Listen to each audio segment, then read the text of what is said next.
সকালে ভার্সিটি যাওয়ার জন্য রেডি হচ্ছিলাম, আম্মু রুমে এসে বলল, নিয়ান, তুই ভার্সিটি শেষে তাড়াতাড়ি বাসায় ফিরিস। কেন আম্মু? আমরা সবাই আজ আমাদের গ্রামের বাড়ি যাচ্ছি। আমরা সবাই মানে? আমি তো যেতে পারবো না, আমার এক্সাম এখনো শেষ হয়নি, কালকে আমার লাস্ট এক্সাম। তুই তো আমাকে বলেছিলি তোর পরীক্ষা আজকে শেষ হবে। আম্মু কিছুক্ষণ কি যেন একটা ভাবলো, তারপর বলল, আচ্ছা, তুই কালকে পরীক্ষা দিয়ে পরের দিন চলে যাস, আমরা আজকে যাচ্ছি। আচ্ছা। আমি আবার বললাম, আম্মু হঠাৎ তোমাদের গ্রামের বাড়ি যাওয়ার কথা কেন মনে হলো? আগামী শুক্রবারে দিয়ার বিয়ে। কি বলো কি আম্মু, এত পিচ্ছি একটা মাইয়ার কিভাবে বিয়ে হবে? পিচ্ছি কোথায়, দিয়া তো এবার এসএসসি পাশ করেছে। এসএসসি পাশ করেছে বলে বিয়ের বয়স হয়ে গেছে? হায়রে গ্রামের মানুষ। তোকে এসব নিয়ে ভাবতে হবে না, তুই শুধু ঠিক সময়ে পৌঁছে যাস। যা, এখন ভার্সিটি যা। এখন আমি আমার পরিচয়টা আপনাদেরকে দিয়ে দেই। আমি নিয়ান আহমেদ, অনার্স লাস্ট ইয়ারের এক্সাম দিচ্ছি। দিয়া হলো আমার চাচাতো বোন, পিচ্ছি একটা মেয়ে। জানি না চাচা কেন এত তাড়াতাড়ি মেয়েটার বিয়ে দিয়ে দিচ্ছেন। পরের দিন পরীক্ষা দিয়ে বৃহস্পতিবার, মানে দিয়ার গায়ে হলুদের দিন। আমি গ্রামের বাড়ি যাওয়ার জন্য ট্রেনের টিকিট কাটলাম সকাল 6:30 ট্রেন। তাই আমি ভোর 5টায় ঘুম থেকে উঠে রেডি হয়ে স্টেশনে পৌঁছালাম। এতদিন পরীক্ষা দিয়ে ইট পাথরের দুনিয়া থেকে বের হয়ে গ্রামের সবুজ পরিবেশে যাচ্ছি। অনেক খুশি খুশি লাগছে। আর অনেক দিন পর গ্রামের বাড়িতে একটা বিয়ে খেতে যাচ্ছি। গ্রামের বিয়ের মজাই আলাদা, যা শহরের বিয়েতে পাওয়া যায় না। সকাল 7টা, ট্রেন চলছে তার দুরন্ত গতিতে। আমার কানের ইয়ারফোন বাজছে রোমান্টিক গান। দুপুর 12:30 এসে স্টেশনে পৌঁছালাম। যেহেতু চাচাদের বাসা স্টেশন থেকে বেশি দূরে না, তাই ভাবলাম রিক্সা দিয়ে যাই। রিক্সা দিয়ে গেলে গ্রামের সবুজ পরিবেশটা ভালো করে দেখতে পারবো। রিক্সা চলছে আপন গতিতে। চারিদিকে শুনশান বাতাস, পাখির কিচিরমিচির সবুজে ঘেরা মাঠ। অনেক ভালো লাগছে। কিছুক্ষণ পর রিক্সা এসে থামলো চাচার বাড়ির সামনে। আসলে চাচা হলেন এই এলাকার চেয়ারম্যান, তাই রিক্সাওয়ালাকে চাচার নাম বলাতেই একেবারে বাড়ির সামনে এনে নামিয়ে দিল। গেট খুলে বাড়িতে ঢুকলাম। বিশাল বাড়িটা খুব সুন্দর করে সাজানো। আমি গেটের ভিতর ঢোকা মাত্রই শিহাব, মানে দিয়ার ছোট ভাই, আমাকে দেখে দৌড়ে ঘরের ভিতরে যেতে যেতে জোরে জোরে বলতে লাগলো, নিয়ান ভাইয়া এসে গেছে। আম্মু, আব্বু, আপু, সবাই এসে দেখো, নিয়ান ভাইয়া চলে এসেছে। শিহাবের ডাকে সবাই ঘর থেকে বেরিয়ে আসলো। সারা বাড়ির সব আত্মীয় স্বজন বেরিয়ে এসে আমাকে ঘিরে দাঁড়ালো। সবাই আমার দিকে তাকিয়ে আছে। আমি বুঝলাম না সবাই আমাকে দেখে এরকম রিয়াক্ট করছে কেন, আর সবাই আমাকে এরকম ভাবেই বা দেখছে কেন। দিয়াকে দেখলাম সবার পিছনে দাঁড়িয়ে আছে, আমার দিকে একবার তাকাচ্ছে আর একবার লজ্জা পেয়ে চোখ নিচে নামাচ্ছে। আমি কিছুই বুঝতে পারছি না কি হচ্ছে এসব। হঠাৎ চাচা বললেন, চলো তোমরা সবাই জামাই বাবাজিকে নিয়ে ঘরে যাই। জামাই বাবাজি মানে? চাচা জামাই বাবাজি কাকে বলছে? আমি আমার পেছনে তাকালাম, না, আমার পেছনে তো কেউ নাই। তাহলে চাচা কাকে জামাই বাবাজি বলল? আমি চিন্তায় পড়ে গেলাম। আমাকে চিন্তিত দেখে আম্মু বলল, এই নিয়ান, কি ভাবছিস এত? তোকে কিছু ভাবতে হবে না, চল ঘরে চল, আমি তোকে সব বুঝিয়ে বলছি। আম্মু আমাকে রুমে নিয়ে গেল। আমি বললাম, আম্মু এসব কি হচ্ছে? আমি কিছুই বুঝতে পারছি না। আর চাচা আমাকে জামাই বাবাজি বলছে কেন? নিজের মেয়ের হবু স্বামীকে জামাই বাবাজি বলবে না তো কি বলবে? মানে আমি? তুই দিয়ার হবু বর, আগামীকাল তোদের বিয়ে। আম্মু, কি? আমার পক্ষে এই পিচ্চিটাকে বিয়ে করা সম্ভব না। হঠাৎ আব্বু রুমে ঢুকে বলল, কি বললি তুই? হ্যাঁ আব্বু, আমি এই বিয়েটা করতে পারবো না। আর তাছাড়া আমার কি বিয়ের বয়স হয়েছে? আমার তো অনার্সই শেষ হয় নাই। শেষ হয় নাই তো কি হয়েছে? বিয়ের পর অনার্স মাস্টার সবই করবি। আব্বু, আমি আর কোনো কথা শুনতে চাই না। এই বলে আব্বু আম্মু দুজনেই রুম থেকে বেরিয়ে গেলেন। পরের দিন একরকম জোর করে আমার বিয়েটা হয়ে গেল। রাতে আমি চাচাদের ছাদে এক কোণে দাঁড়িয়ে রইলাম আর মনে মনে ভাবতে লাগলাম, সত্যি কি আমার বিয়ে হয়ে গেল? তাও কিনা একটা পিচ্চি মাইয়ার সাথে। আমি কি পিচ্চিটাকে বউ হিসেবে মেনে নিতে পারবো? না, কোনোদিনও আমি ওই পিচ্চিটাকে বউ হিসেবে মানতে পারবো না। আমি অনেকক্ষণ হলো ছাদে দাঁড়িয়ে আছি। ঘড়িতে দেখলাম রাত 12:35 বেজে গেছে। পেছন থেকে হঠাৎ আদিবা, আমার ছোট বোন, ডাক দিল, ভাইয়া, তুমি এখানে? আর সবাই তোমাকে সারা বাড়ি খুঁজছে। কেন? আমাকে কেন খুঁজছে? সে কি, তুমি জানো না তোমাকে কেন খুঁজছে? আজ না তোমার বাসর রাত, আর ভাবি সেই কখন থেকে তোমার জন্য অপেক্ষা করছে। আমি আদিবার সাথে নিচে নেমে আসলাম। আব্বু আমাকে দেখে রাগে কটমট করে এগিয়ে আসলো আমার দিকে। এসে আমার গালে ঠাস করে একটা চড় বসিয়ে দিলেন। তারপর বললেন, মেয়েটা তোর জন্য সেই কখন থেকে অপেক্ষা করে বসে আছে, আর তুই কি না? যা, তাড়াতাড়ি ঘরে যা বলছি। আমার মাথায় অনেক রাগ উঠে গেল, তবে আব্বুর উপর না, ওই পিচ্চিটার উপর। ওই পিচ্চিটার কারণেই আব্বু আজ আমাকে মারলো। আমি রাগে ফুঁসতে ফুঁসতেই রুমে ঢুকলাম। দরজা খোলার আওয়াজ পেয়ে মেয়েটা দৌড়ে বেলকনি থেকে বেরিয়ে আসলো। এসেই মাথায় ঘুমটা দিয়ে বিছানাতে বসে পড়লো। আমি বিছানার দিকে এগিয়ে গেলাম। আমি বিছানার পাশে এসে দাঁড়াতেই মেয়েটা বিছানা থেকে নেমে আমার পা ধরে সালাম করতে লাগলো। পিচ্চিটা আমার পা ধরে সালাম করেই যাচ্ছে, ওঠার কোনো নাম গন্ধ নাই। আমি ধমক দিয়ে বললাম, এই পিচ্চি, পা ধরে বসে আছিস কেন? ওঠ বলছি। তুমি উঠবে না? আমি কেন উঠাবো? আমি তো জানি বাসরাতে বউ তার স্বামীকে পা ধরে সালাম করলে স্বামী বউকে বুকে তুলে জড়িয়ে ধরে। কথাটা বলতে বলতে মেয়েটা আমার পা ছেড়ে উঠে আমার সামনাসামনি লজ্জায় লাল হয়ে দাঁড়ালো। শখ কত, আমার বয়েই গেছে তোর মতো পিচ্চিকে জড়িয়ে ধরতে। বলেই আমি পিচ্চিটাকে ধাক্কা দিয়ে বিছানাতে ফেলে দিয়ে একটা বালিশ নিয়ে সোফাতে চলে গেলাম। পিচ্চিটা আমার এরকম ব্যবহার দেখে ভ্যাবাচাকা খেয়ে বিছানাতে পড়ে রইল। পিচ্চিটা বিছানা থেকে উঠে এসে বলল, তুমি প্লিজ বিছানাতে গিয়ে শুয়ে পড়ো, আমি না হয় সোফাতে ঘুমাই। এ পিচ্চি, আমাকে রাগাস না বলছি। তোর ঘুম গিয়ে তুই ঘুমা, এত দরদ দেখাতে আসিস না। পিচ্চিটা আমার কথা শুনে আমার পাশে আর দাঁড়ালো না, বিছানাতে গিয়ে শুয়ে পড়লো। সারাদিনের ক্লান্তিতে আমি যে কখন ঘুমিয়ে পড়েছিলাম খেয়ালই করিনি। সকালে কারো ডাকে ঘুম ভাঙলো। আমি ঘুম ঘুম চোখে বললাম, আজকে ভার্সিটি যাবো না আম্মু, আমাকে ঘুমাতে দাও। এই যে ওঠো না, নিচে তোমাকে সবাই ডাকছে। উফ আম্মু, তোমাকে বললাম না ভার্সিটি যাও। হঠাৎ আমার মনে হলো আম্মু তো আমাকে এরকম মিষ্টি সুরে ডাকে না। আম্মু হলে তো এতক্ষণ আমাকে ঝাড়ু দিয়ে পিটাইতেন। আমি চোখ খুলে তাকাতেই দেখি পিচিটা আমার পাশে দাঁড়িয়ে হাসছে। পিচিটাকে দেখে আমার মনে পড়লো আমি এখন চাচাদের বাড়িতে। এই পিচ্চি, হাসবি না বলছি, তোর হাসি দেখলে আমার সারা শরীর জ্বলে। এ মা, কোথায় জ্বলছে দেখি, ওষুধ লাগিয়ে দেবো নাকি? আমার সাথে মজা নিচ্ছিস? মজা নিতে যাবো কেন? তুমিই তো বললা তোমার সারা শরীর জ্বলছে, তাই আমি ভাবলাম ওষুধ লাগিয়ে দিই। আচ্ছা ঠিক আছে, ওষুধ লাগাতে হবে না, গোসল করে নাও, তাহলে শরীর আর জ্বলবে না। পিচিটা নিজের আলমারি থেকে একটা টাওয়েল বের করে আমার হাতে ধরিয়ে দিল। আমি টাওয়েল হাত থেকে ফেলে দিয়ে বললাম, আমি এত সকালে গোসল করতে পারবো না। আচ্ছা তো গোসল করবে না, এত রাগ দেখানোর কি আছে? আমি রাগ দেখাবোই, তাতে তোর বাপের কি? আমার বাপের কিছু না, কিন্তু আমার অনেক কিছু, কারণ তুমি তো আমার বর। তোকে আমি বউ হিসেবে মানি না, আর কোনোদিন মানবো না। তুমি আমাকে বউ হিসেবে না মানলেও আমি তোমাকে ঠিকই বর হিসেবে মানি। আর তাড়াতাড়ি ফ্রেশ হয়ে নিচে আসো, সবাই তোমার জন্য অপেক্ষা করছে। আমি রেডি হয়ে নিচে নেমে এসে দেখি সবাই একসাথে বসে আড্ডা দিচ্ছে। আমি আম্মুকে গিয়ে বললাম, আম্মু আমি বাড়ি যাব। হ্যাঁ বাবা, আজ বিকালেই আমরা বৌমাকে নিয়ে বাড়ি যাব। ওই পিচিটাকে সাথে নিয়ে যাওয়ার কি দরকার? এই কথাটা বলতে গিয়ে আব্বুকে দেখে আর বললাম না, যদি কালকের মতো আবার মারে। আম্মু এখন চলে গেলেই তো হয়। এখন এত তাড়াহুড়ো করে কিভাবে যাব? তুই নাস্তা করেছিস? যা কিছু খেয়ে নে। দিয়া মা, নিয়ানকে কিছু খেতে দে তো। আচ্ছা চাচি আম্মা। সে কি রে, তুই এখনো আমাকে চাচি আম্মা ডাকছিস? এখন থেকে আমাকে শুধু আম্মা বলে ডাকবি। আচ্ছা ঠিক আছে। আমি কিছু না বলে টেবিলে গিয়ে বসলাম। বিকেলে বাড়িতে যাওয়ার জন্য রেডি হচ্ছিলাম, হঠাৎ পিচ্চি এসে আমার হাতে একটা পাঞ্জাবি ধরিয়ে দিয়ে বলল, আম্মু বলেছেন এটা পড়তে। আমি হাতে নিয়ে দেখি বিয়ের দিন যে পাঞ্জাবিটা পরেছিলাম সেই পাঞ্জাবি। এত ভারী পাঞ্জাবি আমি পরতে পারবো না। সব সময় শুধু না না করো কেন? আমি পিচিরা ধমক শুনে কিছুটা ভয় পেয়ে গেলাম। এইটুকু পিচির এত তেজ! আমি আর কিছু না বলে পাঞ্জাবিটা পরে নিলাম। যাওয়ার সময় পিচিটা অনেক কান্না করলো। চাচা পিচিটাকে আমার হাতে তুলে দিলেন আর বললেন, আমার মেয়েকে সুখে রেখো বাবা, কোনোদিন কষ্ট দিও না। আমি জবাবে চাচাকে কি বলবো কিছুই বুঝতে পারলাম না। তারপর আমরা বাড়ির দিকে রওনা দিলাম। বাড়িতে ফিরে গাড়ি থেকে নেমে অবাক হয়ে গেলাম, সারা বাড়ি অনেক রকম বাতি দিয়ে সাজানো। পিচিটা গাড়ি থেকে নামতে গিয়ে আবার বসে পড়লো। কি হলো মা, নামছিস না কেন? মাথা ঘুরছে আম্মু। আমি এদিক সেদিক না তাকিয়ে সোজা ঘরের দিকে যেতে লাগলাম। পিছন থেকে আম্মু ডাক দিল, এই নিয়ান, বউকে ফেলেই ঘরে চলে যাচ্ছিস? ওর পা আছে, নিজে হেঁটে যেতে পারবে, ওকে কি কোলে তুলে নিয়ে যেতে হবে নাকি? হ্যাঁ, ভালো বুদ্ধি বের করেছিস। ওকে বরং কোলে করেই ঘরে নিয়ে যা। কি? আমি পারবো না। এরকম রিয়েক্ট করছিস কেন? তোকে নিজের বউকে কোলে নিতে বললো, অন্য কাউকে কোলে নিতে বলে নাই। আব্বু আব্বু আমাকে পুরো কথাটা বলতে না দিয়ে আবার বললেন, আমি আর কিছু শুনতে চাই না। অতবার বাধ্য হয়ে পিচিটাকে কোলে নিয়ে রুমে যেতে লাগলাম। আমি পিচিটার মুখের দিকে তাকিয়ে দেখলাম মুচকি মুচকি হাসছে। ইচ্ছে করছে এখনই কোল থেকে নিচে ফেলে দেই। আমি পিচিটাকে নিয়ে রুমের দরজাতে আসতেই অবাক হয়ে গেলাম।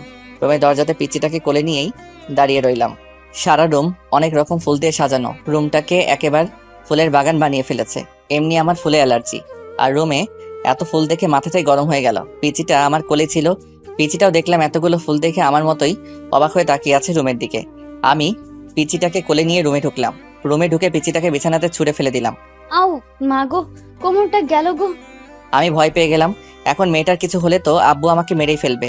আমি পিচিটার পাশে বসে বললাম, সরি দেখি কোথায় ব্যথা পেয়েছিস? আমি ব্যথা পাই নাই, আমি জাস্ট দেখতে চেয়েছিলাম আমি ব্যথা পেলে তুমি কিভাবে রিয়াক্ট করো। বলে পিচিটা একটা হাসি দিয়ে বিছানা থেকে উঠে ওয়াশরুমের দিকে যেতে লাগলো। এই পিচি, দাঁড়া। কি? তুই তো একটু আগে মাথা ব্যথার জন্য হাঁটতে পারছিলি না, এখন কিভাবে হাঁটছিস? সবে তোমার কোলে ওঠার ধান্দা। তুই তো দেখছি একটা পিচ্চি শয়তাননি। পিচিটা একটা হাসি দিয়ে ওয়াশরুমে ঢুকে গেল। আমি রুমে বসে বসে ভাবতে লাগলাম, না, পিচিটার সাহস অনেক বেড়ে গেছে। আমাকে এমন কিছু করতে হবে যাতে পিচিটা আমাকে ছেড়ে যেতে বাধ্য হয়। কিছুক্ষণ পর পিচি একটা পাতলা 3 পিস পরে বেরিয়ে আসলো। আমাকে বলল, যাও এখন ভারী পাঞ্জাবিটা চেঞ্জ করে আসো। আমি আমার পাঞ্জাবি চেঞ্জ করব কি না করব সেটা আমার ব্যাপার। আমার সব ব্যাপার তোকে এত নাক গলাতে হবে না। তুমি সবসময় এমন করো কেন? আমি এমন করবোই, তাতে তোর কি? আমারই তো সব। তারপর আমি ফ্রেশ হতে গেলাম। ফ্রেশ হয়ে রুমে এসে দেখি পিচিটা রুমে নাই, হয়তো নিচে গেছে। আমি রেডি হয়ে নিচে চলে আসলাম। পিচিটা আম্মু আব্বু আর আদিবার সাথে হেসে হেসে কথা বলছে। পিচিটার কি সুন্দর নিষ্পাপ হাসি, কি মায়া ভরা চোখ, একদম মায়াবতী। আমি এসব কি ভাবছি? আমি তো এইটুকু পিচিকে কোনোদিনও বউ হিসেবে মানতে পারবো না। তাহলে কেন আমি পিচিটার মায়া জড়াচ্ছি? কি রে, এখানে দাঁড়িয়ে কি ভাবছিস? তোর জন্য সেই কখন থেকে আমরা না খেয়ে বসে আছি। চল, রাতের খাবার খাবি চল। সে কি আম্মু, তোমরা এখনো খাও নাই? না রে, আমরা অনেকবার দিয়াকে বলেছি চল আমরা খেয়ে নেই, নিয়ান একটু রাত করেই খাবার খায়। কিন্তু পাগলি মেয়েটা কি বলে জানিস? বলে তুই না খাওয়া পর্যন্ত ও নাকি খেতে পারবে না। তাই আমরা ভাবলাম সবাই একসাথেই খাই। দেখছিস মেয়েটা এখন থেকে কিরকম তোকে ভালোবাসে। লক্ষ্মী একটা মেয়ে। লক্ষ্মী না ছাই, শয়তানের হাড্ডি একটা। কি রে, বিড়বিড় করে কি বলছিস? আমার বউটা কি ভালো, আমার জন্য না খেয়ে বসে আছে, এটাই বলছিলাম। আচ্ছা চল, এখন সবাই খেয়ে নেই, অনেক রাত হয়ে গেছে। আমি সবার আগে খাবার শেষ করে রুমে এসে একটা বই হাতে নিয়ে সোফাতে শুয়ে শুয়ে পড়তে লাগলাম। পিচি রুমে ঢুকে ভিতর থেকে দরজা লাগিয়ে দিল। আমি বললাম, এই পিচ্চি, দরজা লক করছিস কেন? দরজা লক করবো না তো কি করব? আমি দরজা লক ছাড়ে ঘুমাই। এখন থেকে দরজা লক করেই ঘুমাতে হবে, কারণ এখন থেকে তো তুমি আর একা ঘুমাবে না, এখন থেকে তোমার বউও তোমার সাথে ঘুমাবে। তাই দরজা লক করেই ঘুমাতে হবে। আমি আর কিছু বললাম না। পিচিটা সারা বিছানা ঘুরে ঘুরে দেখতে লাগলো। দেখছো আমাদের কি ভাগ্য, আমরা দুইটা বাসরাত পেলাম, কিন্তু বাসরাতের আসল কাজটাই করতে পারলাম না। চলো না আমরা ফ্যামিলি প্ল্যানিং শুরু করে দিই। কথাগুলো বলতে বলতে পিচিটা পা ছড়িয়ে বিছানাতে মাথা নিচু করে বসে পড়লো। আমি সোফা থেকে উঠে আস্তে আস্তে পিচির দিকে এগোতে লাগলাম। পিচি আমাকে আসতে দেখে নড়ে চড়ে ঠিক হলো আর লজ্জায় লাল হতে লাগলো। আমি একটু একটু করে পিচিটার দিকে এগিয়ে যেতে লাগলাম। আমি পিচিটার পাশে এসে দাঁড়ালাম। পিচিটা এখনো মাথা নিচু করেই বসে আছে, জোরে জোরে নিঃশ্বাস নিচ্ছে। আমি হাঁটু গেড়ে পিচিটার পাশে বসে পড়লাম। পিচিটার হাত আমার হাতে শক্ত করে ধরলাম। পিচিটা এবার লজ্জা মাখা চোখে আমার চোখের দিকে তাকালো। আমি বললাম, বইন রে, তুই আমার ছোট্ট পিচ্ছি বোন, তোর সাথে কি আমি এসব করতে পারি বল? দিয়ে আমার কথা শুনে অবাক হয়ে আমার দিকে চোখ দুইটা বড় বড় করে তাকালো। তারপর মুখটা মলিন করে বলল, ছি ছি, তুমি এসব কি বলছো? নিজের বউকে কেউ বোন বলে? দেখ দিয়া, তুই এখনো অনেক পিচ্ছি, তোর এখনো বিয়ের বয়স হয় নাই। তুমি আমাকে যতটা পিচ্ছি ভাবছো আমি কিন্তু ততটা পিচ্ছি না। বলেই দিয়া নিজের শরীর থেকে ওড়নাটা ফেলে বিছানা থেকে উঠে দাঁড়ালো। আমি উঠলাম আর আমি বললাম, তুই নিজেকে যতই বড় মনে করিস না কেন, তুই পিচ্ছিই থাকবি। না আমি পিচ্ছি না। হ্যাঁ তুই পিচ্ছি। আমাকে পিচ্ছি বলবে না বলছি। এইগুলো বলছে আর আমার দিকে এগিয়ে আসছে। আমি এক পা করে পিছিয়ে যাচ্ছি। আমি পিছাতে পিছাতে হঠাৎ পিছনে দেয়ালের সাথে আটকে গেলাম। এই পিচ্ছি, কি করছিস? আমি যে পিচ্ছি না সেটার প্রমাণ দেব। এখন দিয়ার থেকে আমার শরীর 1 ইঞ্চি দূরত্বে। চোখ বন্ধ করে নিজের ঠোঁট আমার ঠোঁটের দিকে এগিয়ে আনছে। পিচিটার ঠোঁট আমার ঠোঁটের একদম কাছে নিয়ে আসলো। পিচিটার নিঃশ্বাস আমার মুখের উপর পড়ছে। পিচিটা নিজের ঠোঁট আমার এতই কাছে নিয়ে এলো যে বুঝতেই পারছি না কোনটা ওর নিঃশ্বাস আর কোনটা আমার নিঃশ্বাস। আমি পিচিটাকে কিছু বলতে যাব, তখনই হুট করে নিজের ঠোঁট আমার ঠোঁটে লাগিয়ে দিল। আমি মুখে কোনো শব্দ করতে পারছি না। কিছুক্ষণ পর পিচিটা নিজের ঠোঁট সরিয়ে আমার কপাল নিজের কপালে লাগিয়ে জোরে জোরে হাঁপাতে লাগলো। আমি পিচিটাকে ধাক্কা দিয়ে নিজের থেকে সরিয়ে নিলাম। হাত দিয়ে ঠোঁট মুছতে মুছতে বললাম, এই পিচ্ছি শয়তানি, তুই এটা কি করলি? আমি যে পিচ্ছি না সেটার প্রমাণ দিলাম। সর। ধাক্কা দিয়ে সরিয়ে বাথরুমে যেতে লাগলাম। অনেকক্ষণ ধরে বাথরুমে বসে বসে মোবাইল টিপছিলাম। পিচিটার সামনে যেতে ইচ্ছা করছে না, অনেক রাগ হচ্ছে পিচিটার উপর। এইটুকু পিচ্ছি একটা আমাকে কিস করছে, এটা ভাবতেই সারা শরীর জ্বলছে। আব্বুর ভয়ে পিচ্ছিটাকে কিছু বলতেও পারছি না। বাথরুমের বাইরে থেকে পিচিটার ডাক শুনলাম। এই যে এতক্ষণ ধরে বাথরুমে কি করছো? বেরিয়ে আসছো না কেন? বাথরুমেই ঘুমিয়ে পড়লে নাকি? আমি কোনো উত্তর না দিয়ে মোবাইল টিপছি। কিছুক্ষণ থেমে পিচিটা আবার ডাকতে লাগলো। এই যে শুনছো, বেরিয়ে আসো না প্লিজ, আমার একা একা ভয় লাগছে। আমি মনে মনে বললাম, তোর ভয় লাগছে তো আমি কি করব? কোলে নিয়ে নাচবো নাকি, পিচ্ছি শয়তানি একটা? এবার পিচিটা বাথরুমের দরজাটা জোরে ধাক্কা দিতে লাগলো। দরজা খুলছো না কেন? প্লিজ দরজাটা খোলো। এবার পিচিটা নিজেকে নিজেই প্রশ্ন করলো। ওর কিছু হলো না তো? এই কি হলো, দরজা খুলছো না কেন? কান্না করছে আর জোরে জোরে বাথরুমের দরজাটা ঠেলছে। এবার আমার বেরিয়ে আসা দরকার, না হলে পিচিটার কথা শুনে আব্বু আম্মু চলে আসবেন। আমি দরজা খুলে বাইরে বেরিয়ে আসলাম। আমাকে দেখে পিচিটা আমাকে শক্ত করে জড়িয়ে ধরলো আর বলতে লাগলো, তুমি ঠিক আছো তো? তোমার কিছু হয় নাই তো? এতক্ষণ দরজা আটকে কি করছিলে? জানো আমি কতটা ভয় পেয়ে গিয়েছিলাম। সত্যি তুই একটা পিচ্ছি। বলেই পিচিটাকে পাশ কাটিয়ে বিছানা থেকে একটা বালিশ নিয়ে সোফাতে চলে গেলাম। পিচিটা আমার পিছে পিছেই আসলো। আমি সোফাতে বালিশ থেকে ঘুমাতে যাব, তখনই পিচিটা আমাকে বলল, তুমি সোফাতে ঘুমাবে না, আমার সাথে বিছানাতে ঘুমাবে। আমি তোর সাথে ঘুমাতে পারবো না। তোমাকে আমার সাথেই ঘুমাতে হবে, না হলে কিন্তু না ঘুমালে কি করবি? হ্যাঁ আমার সাথে না ঘুমালে শ্বশুর আব্বাকে ডাক দিব আর বলবো তুমি আমাকে মারছো। কি বললি? আমি তোকে মারছি? তুমি আমাকে মারো নাই সেটা শুধু তুমি আর আমি জানি, আব্বু তো আর জানে না। তুই আমাকে ব্ল্যাকমেইল করছিস? আমার প্রশ্নের উত্তর না দিয়ে উল্টা আমাকে প্রশ্ন করলো। তুমি বলো আমার সাথে ঘুমাবে নাকি আমি আব্বুকে ডাক দিব? তোর মতো পিচ্চি শয়তানির সাথে আমি ঘুমাতে পারবো না। ওকে, তাহলে আমি আব্বুকে ডাক দিই। আপু, আমি ওর মুখ চেপে ধরে বললাম, এই কি করছিস? আমি ঘুমাবো তো, তোর সাথে ঘুমাবো, প্লিজ আব্বুকে ডাক দিস না, পিচ্চি শয়তানি একটা। শেষ পর্যন্ত পিচ্চিটাকে নিয়ে বিছানাতে ঘুমাতে গেলাম। ওর বালিশটা ঠেলে একপাশে দিলাম, আমার বালিশটা টেনে অন্য পাশে আনলাম। আমাদের মাঝখানে বড় গ্যাপ রাখলাম, লাইট নিভিয়ে বালিশে মাথা রাখলাম। হুট করে পিচ্চিটা নিজের বালিশ ছেড়ে আমার বালিশে চলে আসলো, সোজা আমার বুকে মাথা রেখে 2 হাত দিয়ে আমাকে জড়িয়ে ধরলো। আমি সাথে সাথে ওকে আমার থেকে ছাড়িয়ে নিলাম, বললাম, এ পিচ্চি কি করছিস? তোর বালিশে গিয়ে ঘুমা। না আমি তোমার বুকে ঘুমাবো। তোর বালিশে গিয়ে ঘুমা বলছি। পিচ্চিটা উল্টা আমাকে ধমক দিয়ে বলল, আমাকে তোমার বুকে ঘুমাতে দিবা নাকি আমার শ্বশুর আব্বাকে ডাক দিব? আব্বু, এই পিচ্চি শয়তাননি, কথায় কথায় আব্বুকে ডাক দিস কেন? অতঃপর বাধ্য হয়ে পিচ্চিটাকে বুকে নিয়ে ঘুমালাম। সকালে ঘুম থেকে উঠে মেয়েটার কাণ্ড দেখে আমি অবাক হয়ে গেলাম। পিচ্চিটার একটা পা আমার পেটের উপর আর আমার মাথাকে নিজের বুকে শক্ত করে জড়িয়ে আমাকে কোলবালিশ বানিয়ে ঘুমিয়ে আছে। আমি পিচ্চিটার বাহু থেকে নিজেকে ছাড়ানোর চেষ্টা করছি, কিন্তু পিচ্চিটা আমাকে ছাড়ছেই না, আরো শক্ত করে আমাকে জড়িয়ে ধরছে। তার মানে পিচ্চিটা এখন জেগেই আছে। আমি বললাম, এই পিচ্চি আমাকে ছাড় বলছি। পিচ্চিটা আমাকে ছাড়ছেই না। আমি এবার জোর করে পিচ্চিটার থেকে ছুটে আসলাম। ফ্রেশ হয়ে রুমে এসে দেখি পিচ্চিটা নাই, হয়তো উঠে নিচে চলে গেছে। আমি রেডি হয়ে নিচে খাবার টেবিলে চলে আসলাম, সবাই একসাথে নাস্তা করছি। আব্বু বললেন, নিয়ান, তুই কোথাও বের হবি নাকি? জি আব্বু, বন্ধুদের সাথে একটু দেখা করতে যাব। বৌমাকে সাথে করে নিয়ে যা, একটা ভালো কলেজে ভর্তি করিয়ে দিস। আব্বু, তার চেয়ে বরং ওকে ওর বাড়িতে পাঠিয়ে দাও, দিয়া ওর বাড়ি থেকে পড়াশোনা করুক। পিচ্চিটার হাসি মুখ মলিন হয়ে গেল। আব্বু বললেন, দিয়া এখন আমাদের বাড়ির বউ, আমাদের বাড়ি থেকেই পড়াশোনা করবে। তোকে আমি যেটা বলছি তুই সেটা কর। আচ্ছা আব্বু। পিচ্চিটার মুখে হাসি ফুটে উঠলো। আমি বাইক নিয়ে পিচ্চিটার জন্য বাইরে দাঁড়িয়ে আছি, কিন্তু এখনো আসছে না কেন? সেই কখন রেডি হতে গিয়েছিল। কিছুক্ষণ পর পিচ্চিটা বেরিয়ে আসলো। আমি পিচ্চিটাকে দেখে হা করে তাকিয়ে রইলাম। পিচ্চিটাকে সাদা একটা পরি লাগছে। পিচ্চিটা একটা সাদা জামা পরে বের হয়ে আসলো, ঠোঁটে লাল লিপস্টিক, চোখে গাঢ় করে কাজল, মুখে কোনো মেকআপ নাই। মেকআপ ছাড়াই পিচ্চিটাকে এক কথায় অসাধারণ লাগছে। এভাবে তাকিয়েছো কেন? আমার লজ্জা লাগছে। পিচ্চিটার কথায় আমি ওর থেকে চোখ সরিয়ে নিলাম। যেভাবে সেজে আছিস বোঝা যাচ্ছে কোনো বিয়ে বাড়িতে যাচ্ছিস। বারে, নিজের বরের সাথে আজ প্রথম কোথাও একসাথে বের হচ্ছি, একটু সাজবো না? এটাকে একটু সাজা বলে? আচ্ছা তাড়াতাড়ি পেছনে ওঠ। ওয়াও, আমরা বাইকে যাব? হুম। পিচ্চিটা হুট করে এসে আমার গালে একটা চুমু খেলো। এই পিচ্চি শয়তাননি, আমাকে চুমু দিলি কেন? জানো, আমার অনেক দিনের স্বপ্ন আমার বর আমাকে বাইকের পেছনে নিয়ে ঘুরবে। সেই স্বপ্নটা আজ পূরণ হতে যাচ্ছে। তুই স্বপ্ন দেখ, আমি যাচ্ছি বলেই বাইকটা স্টার্ট দিলাম। এই না না, আমি উঠছি। পিচ্চিটা পেছনে উঠে বসতেই আমি বাইকটা ছেড়ে দিলাম। কিছুক্ষণ পর আমি বাইকটা একটা জায়গায় থামালাম। পিচ্চিটা বলল, আমরা কি কলেজে এসে পড়েছি? না। তাহলে এখানে বাইক থামালে কেন? দরকার আছে। পিচ্চিটার কিছু বললো না, চুপ করে বসে রইলো। আমি ভাবতে লাগলাম, সামনে তো বন্ধুরা আড্ডা দিচ্ছে, আমার সাথে যদি পিচ্চিটাকে দেখে তাহলে তো আমি শেষ। আমি ভাবতে লাগলাম কি করা যায়। হ্যাঁ, বুদ্ধি পেয়েছি। আমি পিচ্চিটাকে বললাম, এই পিচ্চি আমাকে শক্ত করে ধরো। পিচ্চিটা খুশি হয়ে আমাকে শক্ত করে ধরলো। আমি বাইকটা স্টার্ট দিলাম, আস্তে আস্তে বাইকের স্পিড অনেকটা বাড়িয়ে দিলাম। পিচ্চিটা ভয় পেয়ে আরো শক্ত করে আমাকে জড়িয়ে ধরছে আর আমাকে কি যেন বলছে। বাতাসের শ শ আওয়াজে পিচ্চিটার কথা আমি ভালো করে শুনতেও পারছি না। আমাদের আড্ডার জায়গা ফেলে আসতেই আমি বাইকের স্পিড কমিয়ে দিলাম। তারপর একটা কলেজের সামনে এসে বাইক থামালাম। পিচ্চিটা বাইক থেকে নেমে কান্না করে দিল।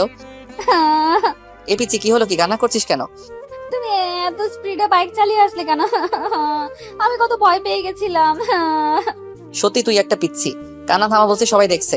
এভাবে রাস্তায় কান্না করছিস, মানুষ কি ভাববে? পিচ্চিটা কেঁদেই চলছে। এই পিচ্চি, কান্না থামা বলছি, না হলে কিন্তু। এবার আরো জোরে জোরে কান্না করতে লাগলো। আমি বাড়িতে গিয়ে শ্বশুর আব্বাকে সব বলবো। তুমি আমাকে মারছো আর অনেক স্পিডে বাইক চালিয়েছো। এই মেয়ে, আমি তোকে কখন মারলাম? এটা তো ডাহা মিথ্যা কথা। আচ্ছা বোন, সরি সরি, আর জীবনেও স্পিডে বাইক চালাবো না। এবার তো কান্না থামা। দেখ লোকজন কিভাবে আমাদের দিকে তাকিয়ে আছে। তুমি আবার আমাকে বোন বলছো? এবার কয়েকটা লোক আমাদের দিকে এগিয়ে আসলো। লোকগুলো আমাদের অনেকক্ষণ ধরে লক্ষ্য করছিল। কি ভাই, মেয়েটাকে এভাবে কাঁদাচ্ছেন কেন? মেয়ে দেখলেই পিছনে লাগতে ইচ্ছা করে। বলে লোকটা নিজের হাতে শার্ট উপরে তুলতে তুলতে আমার দিকে এগিয়ে আসছে। আরে ভাই, থামেন থামেন, উনি আমার বউ, আমার উপর রাগ করে কান্না করছে। আমার মুখে বউ ডাক শুনে দিয়া কান্না থামালো। আপু, উনি কি আপনার স্বামী? জি, উনি আমার স্বামী। লোকগুলো আমাকে সরি বলে চলে গেল। পিচিটাকে দেখলাম মাথা নিচু করে হাসছে। এ পিচ্ছি হাসছিস কেন? তুমি আমাকে বউ বলছো তাই খুশি লাগছে। আমার বইয়ে গেছে তোকে বউ বলতে। আমি তো ওই লোকগুলোর হাত থেকে বাঁচার জন্য তাকে বউ বললাম। যেভাবেই হোক বউ বলছো তো। পিচিটাকে কলেজে ভর্তি করিয়ে আবার বাড়িতে ফিরছি। এবার বাইকটা আস্তে আস্তে চালাচ্ছি। কিছু দূর আগাতেই দেখলাম কয়েকজন লোক রাস্তার মাঝখানে দাঁড়িয়ে আছে। আরে এরা তো আমার বন্ধুরা। এখন আমি কি করি? সবাই আমার দিকে রাগি চোখে তাকিয়ে আছে। আমি বললাম, কিরে তোরা এভাবে মাঝ রাস্তায় দাঁড়িয়ে আছিস কেন? এদিকে যাওয়ার সময় তোকে আমরা পিছন থেকে কত ডেকেছি, তুই শুনলি না কেন? ও তোরা ডেকেছিলি, আমি হয়তো শুনতে পারি নাই। কিরে মামা, পিছনে সুন্দর মাইয়াটাকে? আমি এতক্ষণ এটারই ভয় পাচ্ছিলাম। হ্যাঁ রে, মেয়েটাকে। আমি কিছু বলছি না দেখে পিচিটাই বলল। আমি ওর বউ। পিচিটাকে বলতে না দিয়ে আমি বললাম, ও আমার চাচাতো বোন। পিচিটা আবার কান্না শুরু করে দিল। তুমি আমাকে আবার বোন বলছো? আমি বাড়িতে গিয়ে শ্বশুর আব্বাকে সব বলবো, নিজের বউকে বোন বলা হচ্ছে। আমার বন্ধুরা সবাই একসাথে বলে উঠলো। বউ? সবাই অবাক হয়ে আমার দিকে তাকিয়ে রইল। ওরা আমাকে প্রশ্ন করতে যাবে তখনই আমি বললাম, বাড়ি থেকে ফিরে এসে সব বলছি। এই বলে বাইক স্টার্ট দিয়ে বাড়িতে চলে আসলাম। এ পিচ্ছি নাম, বাড়ি চলে এসেছি। পিচিটা বাইক থেকে নামতে আমি বাইক আবার স্টার্ট দিলাম। পিচিটা বলল, বাসায় কখন ফিরবে? সেটা তোকে বলে যেতে হবে নাকি? বলেই বাইক চালিয়ে চলে আসলাম বন্ধুদের কাছে। বন্ধুদের সাথে আড্ডা দিতে দিতে কখন যে বিকাল 3টা বেজে গেল খেয়ালই করি নাই। বাসাতে ঢুকতেই দেখি আব্বু ড্রয়িং রুমের সোফাতে বসে আছেন। আমাকে দেখে আব্বু সোফা থেকে উঠে এসে আমার সামনে দাঁড়ালেন। তারপর বললেন, তোর কি কাণ্ডজ্ঞান বলতে কিছু নেই? আব্বু চুপ কর। ঘরে যে তোর একটা বউ আছে সেদিকে কি খেয়াল আছে? মেয়েটা সেই কখন থেকে না খেয়ে তোর জন্য বসে আছে, আর তুই সারাদিন বকাটের মতো ঘুরে বেড়াচ্ছিস আর নিজের ফোনটাও অফ করে রাখছিস। আমি মাথা নিচু করে বললাম, ফোনে চার্জ ছিল না, তাই আপনি অফ হয়ে গেছে। আম্মু এসে বললেন, যা রুম থেকে বৌমাকে নিয়ে আয়, মেয়েটা সেই কখন থেকে তোর জন্য অপেক্ষা করে বসে আছে। আমি রুমে ঢোকার আওয়াজ পেয়ে পিচ্চিটা বেলকনি থেকে দৌড়ে আমার কাছে এসে বলল। তুমি চলে এসে পিচ্চিটা গালে হাত দিয়ে আমার দিকে প্রশ্নবোধক দৃষ্টিতে তাকিয়ে আছে। আমি বললাম, এই পিচ্চি তোকে কে বলেছে আমার জন্য না খেয়ে বসে থাকতে? পিচ্চিটা চোখের পানি গড়িয়ে পড়লো। আমি আবার বললাম, আজ শুধু তোর জন্য আব্বু জীবনেই প্রথম আমাকে বকাটে বলল। আমার উপর বইয়ের অধিকার দেখানো হচ্ছে? তোকে আমি বউ হিসেবে মানি না, আর কোনোদিন মানবো না, অসহ্য একটা। পিচ্চিটাকে পাশ কাটিয়ে ওয়াশরুমে চলে গেলাম। ওয়াশরুম থেকে ফিরে এসে দেখি পিচ্চিটা সেই আগের জায়গাটাতে দাঁড়িয়ে আছে। আমি পিচ্চিটার থেকে 2-3 পা সামনে এসে মাথাটা একটু পেছনে ঘুরিয়ে বললাম, এই পিচ্চি নিচে আসবি নাকি আমাকে আরো বকা খাওয়ানোর ইচ্ছা আছে? জি আসছি। পিচ্চিটাকে নিয়ে খাবার খাচ্ছি। আম্মু পাশে দাঁড়িয়ে আছেন। পিচ্চিকে দেখলাম খাবার না খেয়ে কি যেন একটা ভাবছে, আর খাবারগুলো হাত দিয়ে শুধু নাড়ছে। আম্মু পিচ্চিটাকে বললেন, কি রে মা, তুই খাবার না খেয়ে কি ভাবছিস? কিছু না আম্মু। তাহলে খাচ্ছিস না কেন? পিচ্চিটা নিজের গাল থেকে চুলগুলো সরিয়ে কিছুটা ভাত মুখে নিল। আম্মু চিৎকার দিয়ে উঠলেন, সে কি রে দিয়া মা, তোর গালে এটা কিসের দাগ? আম্মুর কথায় আমি পিচিটার গালের দিকে তাকালাম। পিচিটার গাল অনেকটা লাল হয়ে আঙুলের ছাপ দেখা যাচ্ছে। আমার আর বুঝতে বাকি রইল না যে এটা আমারই আঙুলের ছাপ। তখন রাগে থাপ্পড়টা অনেক জোরেই মেরেছিলাম। কি রে মা, কিছু বলছিস না যে? আমাকে বল কি হয়েছে? এটা হয়তো অ্যালার্জির কারণে হয়েছে আম্মু। গালটা অনেকক্ষণ ধরে চুলকাচ্ছিল। ওষুধ লাগিয়েছিস? না আম্মু, পরে লাগিয়ে নিব। মেয়েটাকে দেখে আমার অনেক মায়া হচ্ছে। আমাকে বাঁচানোর জন্য মেয়েটা মিথ্যা বললো, আর আমি কিনা নিজের উপর রাগ হচ্ছে। মেয়েটা আমার আগেই খাবার খেয়ে রুমে চলে গেল। কিছুক্ষণ পর আমি রুমে গিয়ে দেখি মেয়েটা রুমে নাই, হয়তো বেলকনিতে আছে। ভাবলাম মেয়েটাকে সরি বলে আসি। আমি বেলকনিতে গিয়ে দেখলাম পিচিটা আনমনে বাইরে তাকিয়ে আছে। আমাকে বলতে না দিয়ে পিচিটা বলল, আপনি আমাদের ডিভোর্স চান তাই তো? আমি জানি আপনি আমাদের ডিভোর্স চান, কিন্তু আপনার আব্বুর ভয় বলতে পারছেন না। আর এই বিয়েটাও আপনার আব্বুর ভয়ে করেছেন। কিন্তু আপনি চিন্তা করবেন না, ডিভোর্স হওয়ার পর আপনার আব্বুকে বলবো আমি নিজেই আপনাকে ছেড়ে চলে গেছি। বলবো আপনার কোনো দোষ নেই, আপনি ডিভোর্স পেপার রেডি করেন। পিচিটা চোখের পানি মুছে রুমে চলে গেল। আমি কিছুই বলতে পারলাম না। পরের দিন বাইরে ঘুরতে যাওয়ার কথা বলে পিচিটাকে নিয়ে উকিলের কাছে আসলাম। উকিলের কাছে আসার পর উকিল বলল, বিয়ের 6 মাস আগে ডিভোর্স দেওয়া সম্ভব না। তার মানে আমাদেরকে আরো 6 মাস একসাথে থাকতে হবে। তারপর ডিভোর্সের অ্যাপ্লাই করে কোর্ট থেকে বেরিয়ে আসলাম। আজ আমি বাইকটা সাথে আনি নাই, তাই রিক্সা দিয়ে বাড়ি ফিরছিলাম। অনেকক্ষণ ধরে রিক্সাতে বসে আছি, কারো মুখে কোনো কথা নাই, দুজনে চুপ করে আছি। দুজনের নীরবতা ভেঙে পিচিটাই বলল, আমার একটা কথা রাখবেন। বলো। আমরা যে কটা দিন একসাথে থাকবো সেই কটা দিন কি আমরা স্বামী স্ত্রীর মতো থাকতে পারি না? মানে তুই কি বলতে চাইছিস? আরে আমি তোমার কাছে স্ত্রীর অধিকার চাই নাই, আমি বলছি আমরা স্বামী স্ত্রীর মতো ব্যবহার করতে পারি কি না। প্লিজ আমার এই শেষ ইচ্ছাটা রাখো। আচ্ছা ঠিক আছে। সত্যি? পিচিটা আমার হাত হালকা জড়িয়ে ধরে বলল, থ্যাংক ইউ। রিক্সা এসে আমাদের বাড়িতে দাঁড়ালো। ঘরে ঢুকে অবাক হয়ে গেলাম। চাচা চাচি শিহাব আরো অনেকেই আমাদের ড্রয়িং রুমে বসে আছে। পিচিটা ওর আম্মু আব্বুকে দেখে দৌড়ে গিয়ে ওর আম্মুকে জড়িয়ে ধরলো। তারপর ওর আম্মুকে ছেড়ে ওর আব্বুকে জড়িয়ে ধরার সাথে সাথে কান্না করে দিল। চাচা বললেন, আরে পাগলি মেয়ে, কাঁদছিস কেন? বাবা, তুমি কেমন আছো? পিচিটা হয়তো ওর বাবাকে একটু বেশি ভালোবাসে, তাই এরকম ভাবে কান্না করছে। দেখো পাগলি মেয়ের কাণ্ড। আমি ভালো আছি রে মা, তুই কেমন আছিস? মুখে হাসি দিলেও চোখ দিয়ে পানি ঠিকই পড়ছে। ভালো। বলেই আবার টুকরে টুকরে কান্না করতে লাগলো। চারিপাশে দেখলাম পিচিটার কান্না দেখে সবার চোখে পানি চলে এসেছে। আমার ওদের দেখে কোনো কষ্ট হচ্ছে না, কারণ আমি জানি আর কয়েক মাস পর পিচিটা ওর আম্মু আব্বুর কাছে চলে যাবে। তাই আমার তেমন কষ্ট হচ্ছে না। চাচা পিচিটার মাথায় হাত বুলিয়ে দিচ্ছে আর সান্ত্বনা দিচ্ছেন। এবার পিচিটাকে নিজের থেকে ছাড়িয়ে কপালে একটা চুমু খেলেন। পিচিটা এবার কিছুটা শান্ত হলো। আম্মু আমাকে ইশারায় বললেন চাচা চাচিকে সালাম করতে। আমি এগিয়ে গিয়ে চাচা চাচিকে সালাম করলাম। এবার আব্বু পিচিটাকে বললেন, যাও মা, ব্যাগপত্র গুছিয়ে নাও। আজ তোমরা তোমাদের বাড়ি যাচ্ছ। তোমার আব্বু আম্মু তোমাদের নিতেই এসেছেন। পিচিটা একবার আমার দিকে তাকিয়ে উপরের রুমে যেতে লাগলো। আব্বু আমাকে বললেন, কি রে, তুই দাঁড়িয়ে আছিস কেন? ব্যাগপত্র গুছিয়ে নে, তোদের গ্রামে গিয়ে 4 থেকে 5 দিন থাকতে হবে। আমি অবাক হয়ে বললাম, আব্বু আমাকেও যেতে হবে নাকি? হ্যাঁ বাবা, বিয়ের পর শ্বশুর বাড়ি গিয়ে কয়েকদিন থাকতে হয়, এটাই নিয়ম। আর তাছাড়া তুমি সেখানে যাচ্ছ, সেটা তো শুধু তোমার শ্বশুর বাড়ি না, তোমার নিজেরও বাড়ি। চাচা বলছিলাম কি আমি না গেলে কি হয় না? না হয় না, যা তাড়াতাড়ি গিয়ে রেডি হয়ে নে। অতপর বাধ্য হয়ে আমাদের গ্রামের বাড়ি মানে শ্বশুর বাড়ি আসতে হলো। গাড়ির গেটের ভিতর ঢুকতেই অবাক হয়ে গেলাম। বাড়িটা এখনো সেই বিয়ে বাড়ির মতো সাজানো। ভিতরে ঢুকতেই কয়েকটা মেয়ে দিয়া চিৎকার দিয়ে পিচিটাকে জড়িয়ে ধরলো। তারপর একটা মেয়ে আমার দিকে তাকিয়ে বলল, উনিই কি তোর বর? পিচিটা লজ্জায় মাথা নিচু করে হ্যাঁ বলল। অন্য আরেকটা মেয়ে বলল, ও মাই গড দিয়া, তোর বরটা কত হ্যান্ডসাম রে।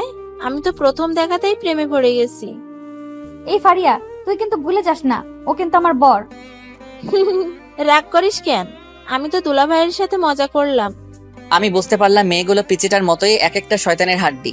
আমি বললাম, আপনাদের কাউকে তো চিনলাম না। পিচিটা বলল, ওরা আমার বান্ধবী।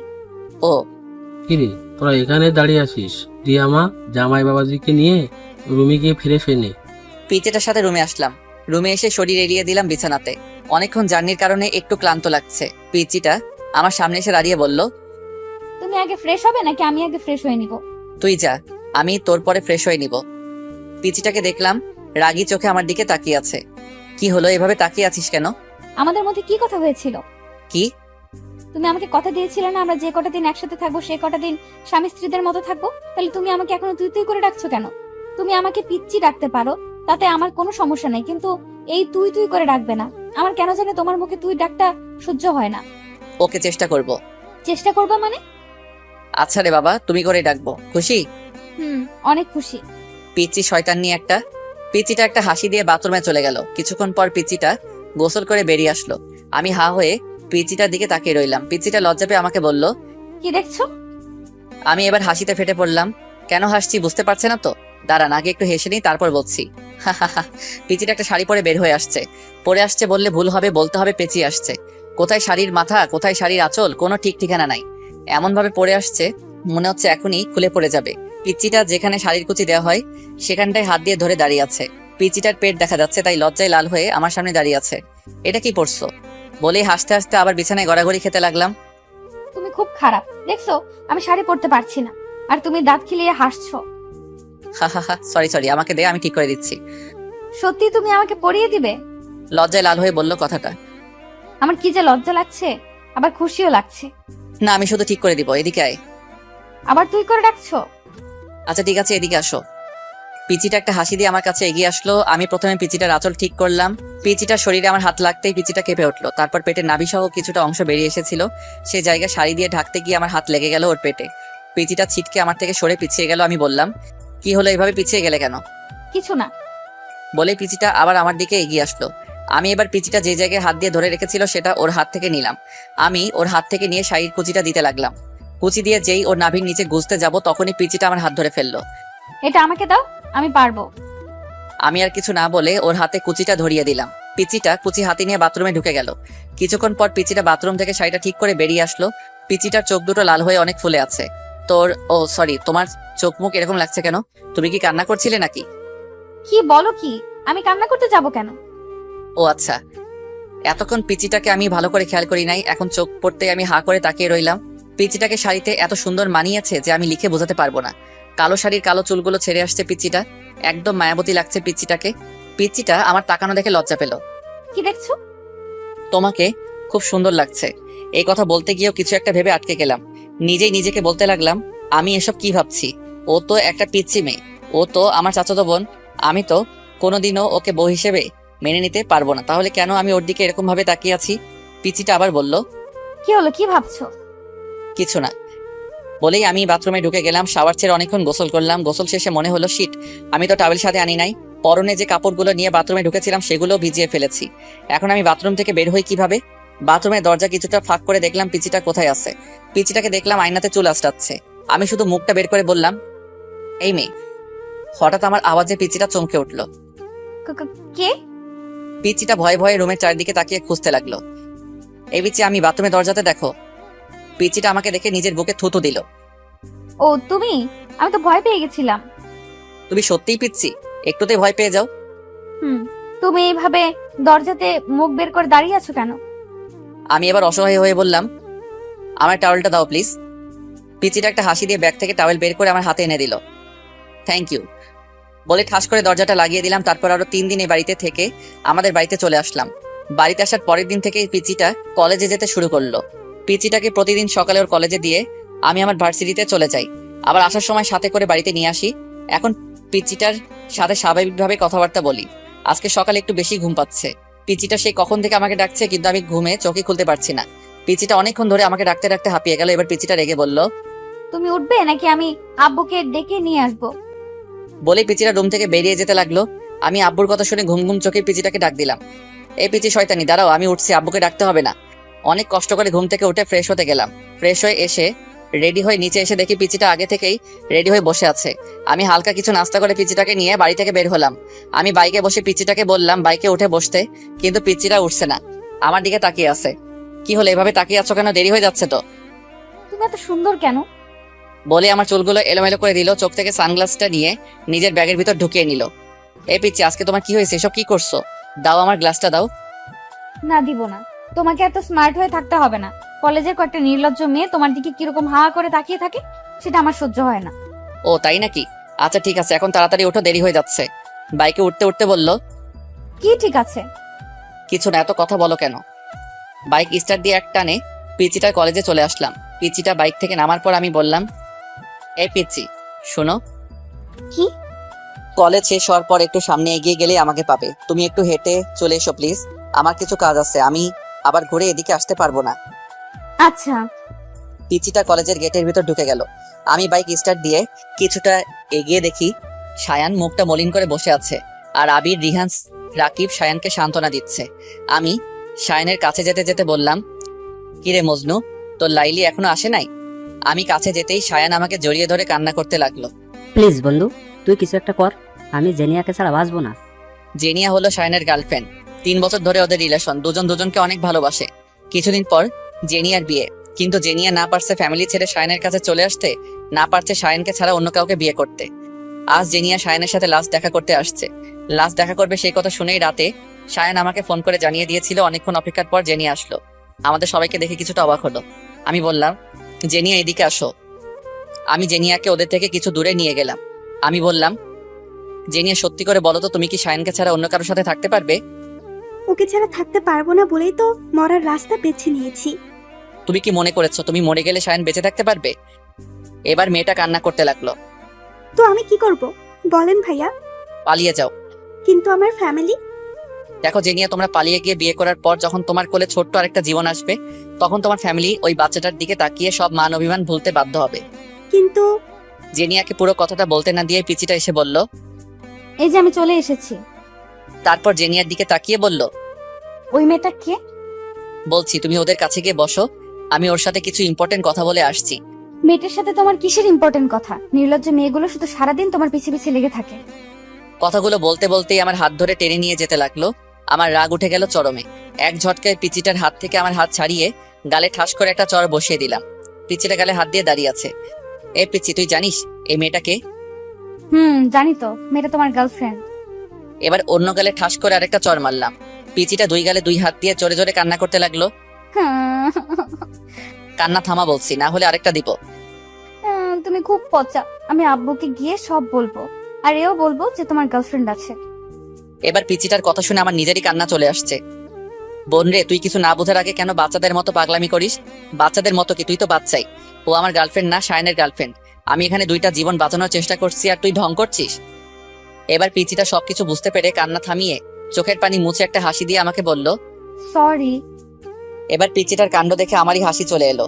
একটু আগে কি কান্নাটাই না করলো, আর এখন হাসছে। হা হা হা, পিচি একটা। এতক্ষণ জেনিয়া আমাদের দিকে তাকিয়েছিল। জেনিয়া আমাদের দিকে তাকিয়ে হাসছে। আমি বললাম, তো কি সিদ্ধান্ত নিলে জেনিয়া? আমি পালিয়ে যেতে প্রস্তুত ভাইয়া। পরের দিনই সায়ান আর জেনিয়া চট্টগ্রাম পালিয়ে যায়। আর মাত্র 7 দিন বাকি আমার আর পিচিটার ডিভোর্স পেপার আসতে। পিচিটা আমার সাথে এমন ব্যবহার করে বোঝাই যায় না যে আর মাত্র কয়েকদিন পর ওর সাথে আমার ডিভোর্স হবে।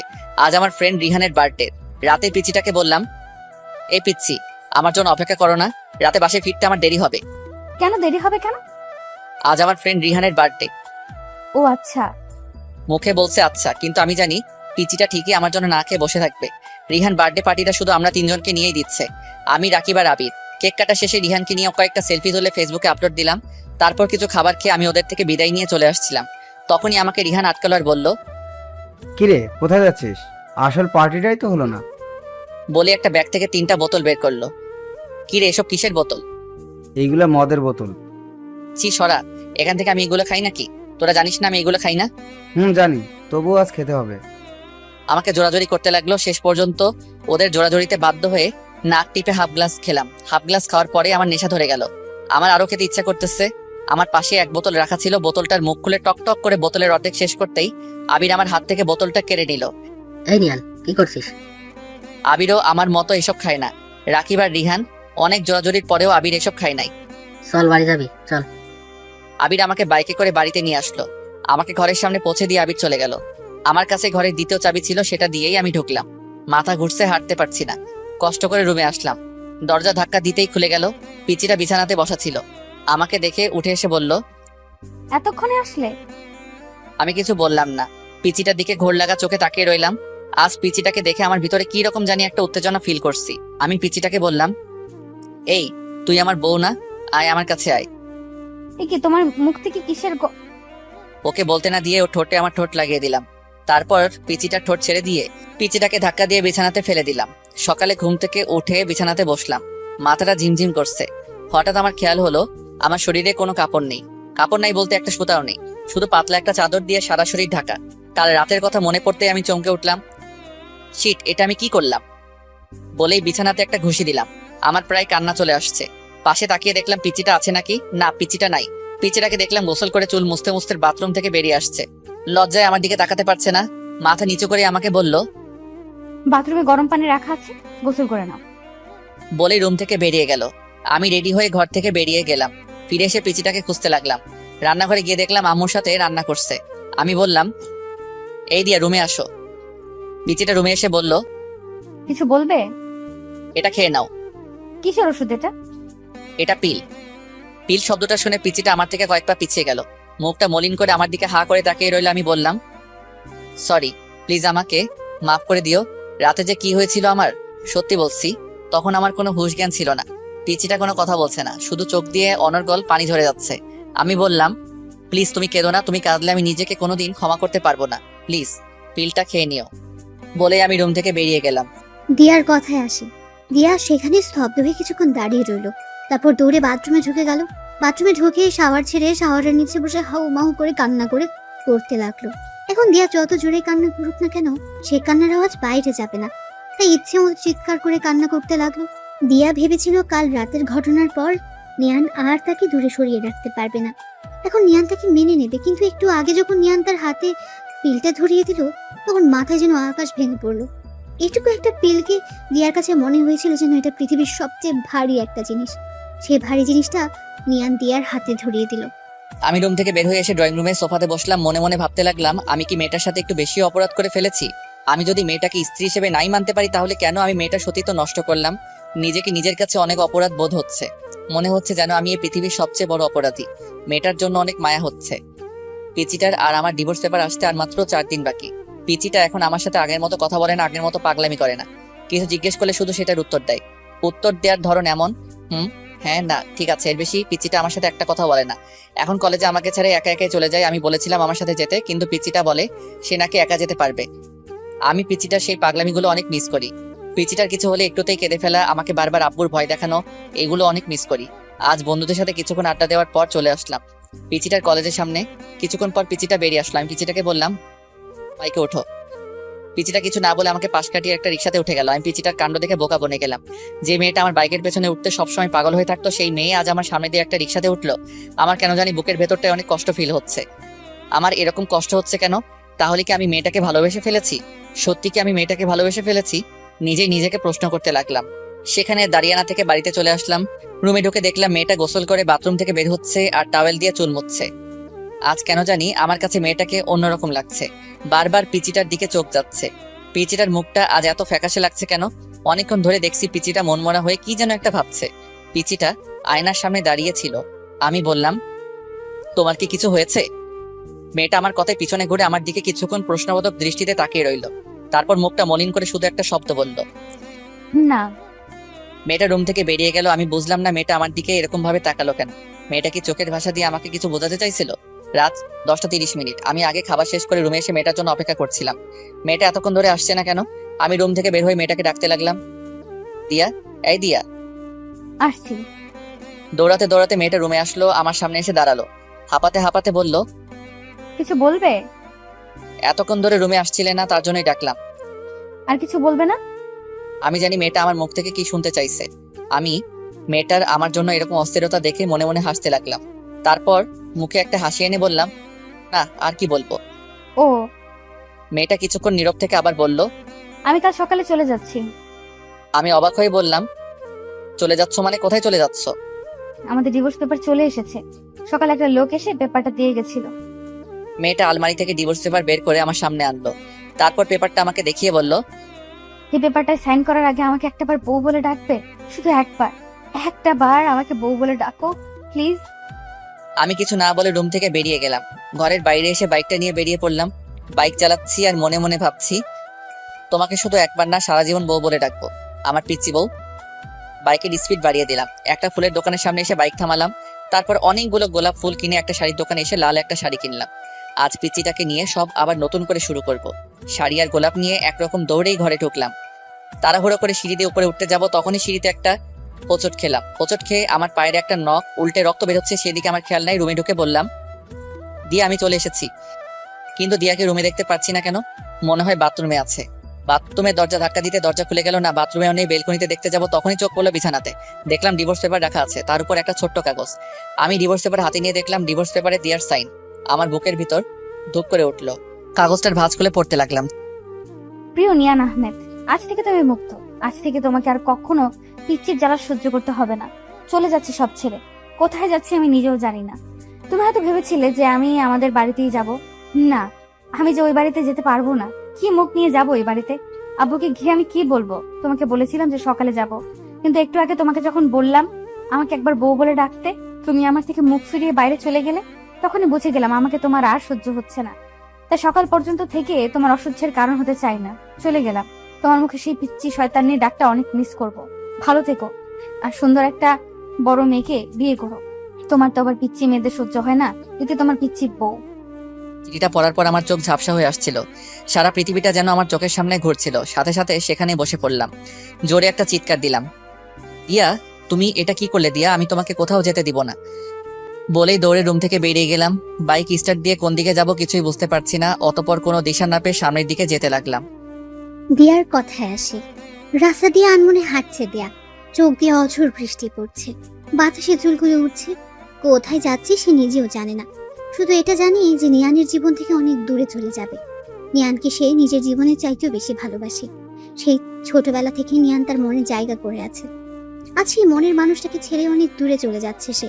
দিয়া মনে মনে ভাবছে, সে কি দূরে চলে গেলে নিয়ানকে ভুলে থাকতে পারবে? আবার নিজেকে নিজে উত্তর দিচ্ছে, নিজেকে ভুলতে পারে, কিন্তু নিয়ানকে কোনোদিনও ভুলতে পারবে না। এসব ভাবতে ভাবতে কোনো সময় যে রাস্তার মাঝখানে চলে এসেছে সে নিজেও জানে না। পেছন থেকে হঠাৎ একটা কার এসে দিয়াকে অনেক জোরে ধাক্কা দিল। দিয়া ছিটকে অনেক দূরে গিয়ে পড়লো। আস্তে আস্তে চোখ বন্ধ হয়ে আসছে দিয়ার। চোখে বন্ধ করার আগে চোখে ঝাপসা দেখতে পেল। একটা লোক তাকে পাচাকোলা করে কোলে তুলেছে। অন্য হয় দিয়াকে এদিক সেদিক খুঁজে বেড়াচ্ছি, কিন্তু কোথাও খুঁজে পাচ্ছি না। কোথায় গেল মেয়েটা? তাহলে কি মেয়েটাকে আর খুঁজে পাবো না? আর খুঁজে পাবো না সেই কথা মনে পড়তেই বাইক থামিয়ে বাইক থেকে নেমে সেখানে রাস্তার পাশে বসে পড়লাম। তাহলে আমি কি আমার পিচিটাকে হারিয়ে ফেলেছি? না, এটা হতে পারে না বলে জোরে একটা চিৎকার দিলাম। দিয়া!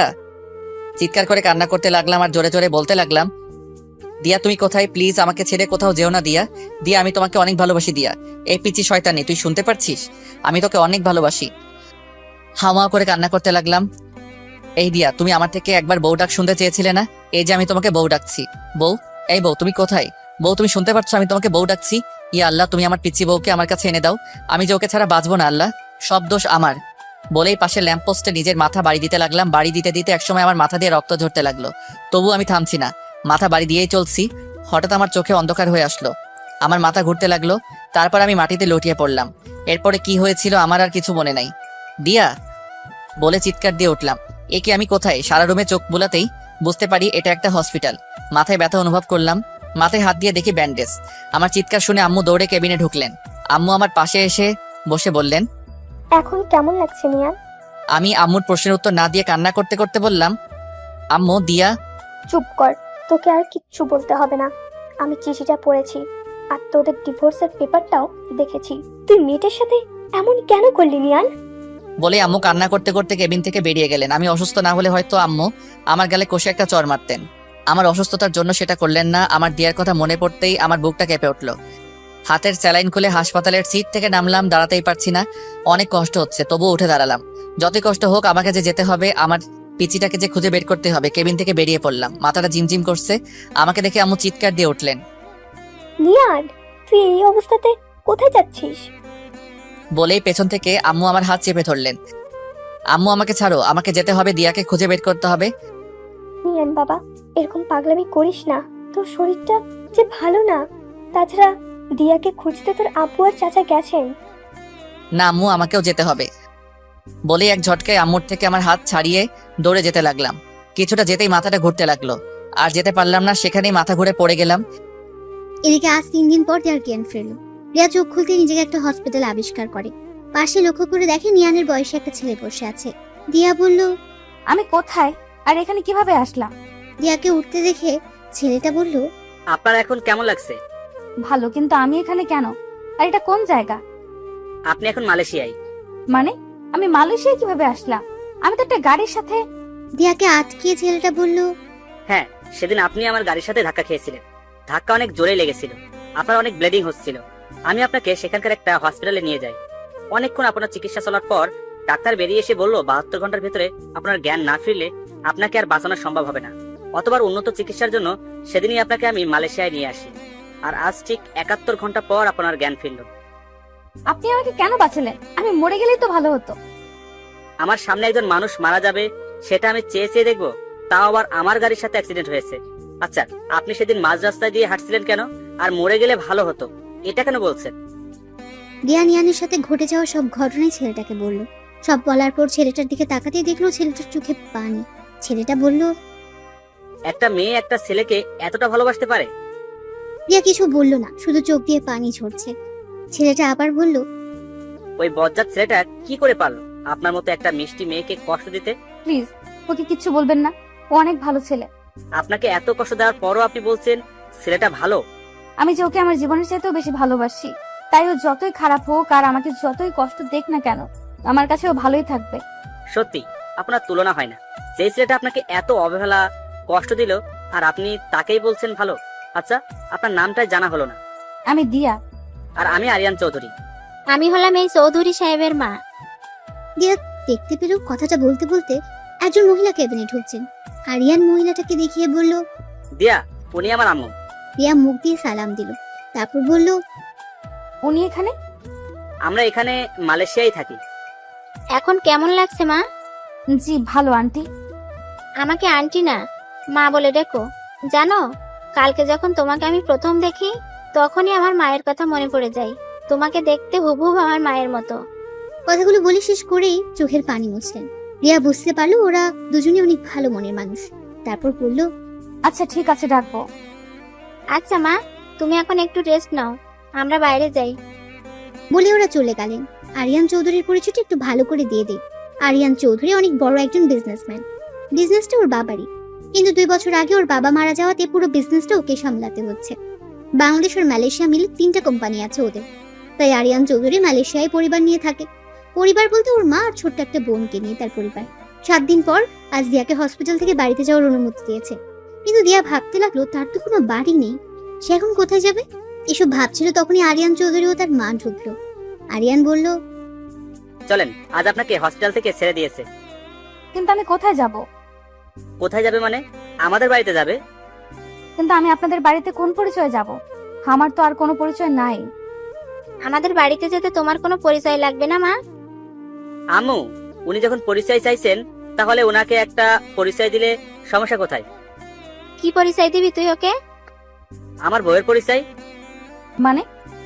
আরে আরে, আপনি তো ভয় পাবেন না, আমি আপনাকে সত্যিকারের বউ হতে বলছি না, শুধু আপনার পরিচয়টা হবে আপনি আমার বউ।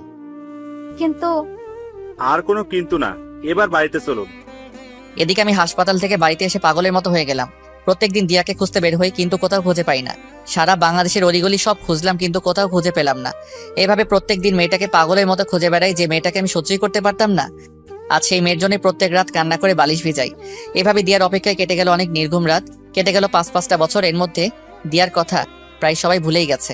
সবাই বলছে দিয়া নাকি আর ফিরে আসবে না, ও নাকি মারা গেছে। চাচা চাচিও অনেক কষ্ট করে হলেও সেটা মেনে নিয়েছেন, কিন্তু আমি এখনো দিয়ার পথ চেয়ে বসে আছি। আমার বিশ্বাস দিয়া একদিন না একদিন ফিরে আসবেই।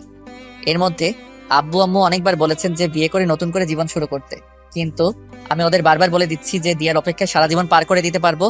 আজ আব্বু হঠাৎ রুমে এসে বললেন, তুই কি এভাবেই জীবনটা শেষ করে দিবি?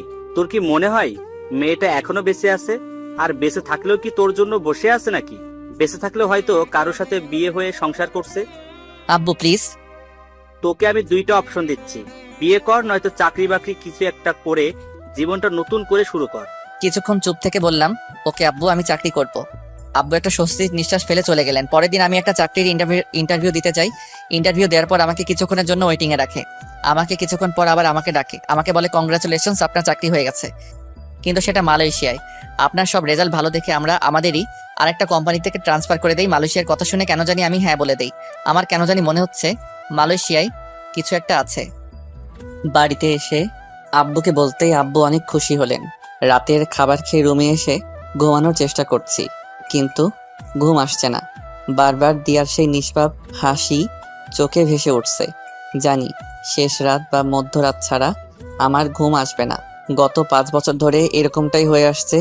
হঠাৎ মোবাইলের আওয়াজে ভাবনার জগৎ থেকে বেরিয়ে আসলাম। মোবাইল হাতে নিয়ে দেখি সে অচেনা নাম্বার থেকে আবার ফোন এসেছে। গত 5 বছর ধরে অনেকগুলো অচেনা নাম্বার থেকে আমার মোবাইলে ফোন আসে। ফোন রিসিভ করলে কেউ ওপাশে কিছু বলে না, শুধু আমি একটা ছোট্ট বাচ্চার হাউমাউ শুনতে পাই।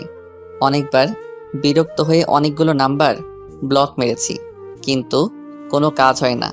একটা ব্লক মারলে অন্য আরেকটা নাম্বার দিয়ে ফোন দেয়। দিয়া যদি আমাকে কোনোদিন ফোন দেয়, এই আশাতে সিমটাও পাল্টাতে পারি না। প্রথম বিরক্ত লাগলেও এখন কেন জানি আমার ওই পিচ্চিটার অস্পষ্ট ভাষা শুনতে ভালো লাগে। তাই এখন প্রত্যেকটা দিন ফোনটা রিসিভও করি। আজও ফোন রিসিভ করে হ্যালো বলার সাথে সাথেই সেই পরিচিত আওয়াজ শুনতে পাই।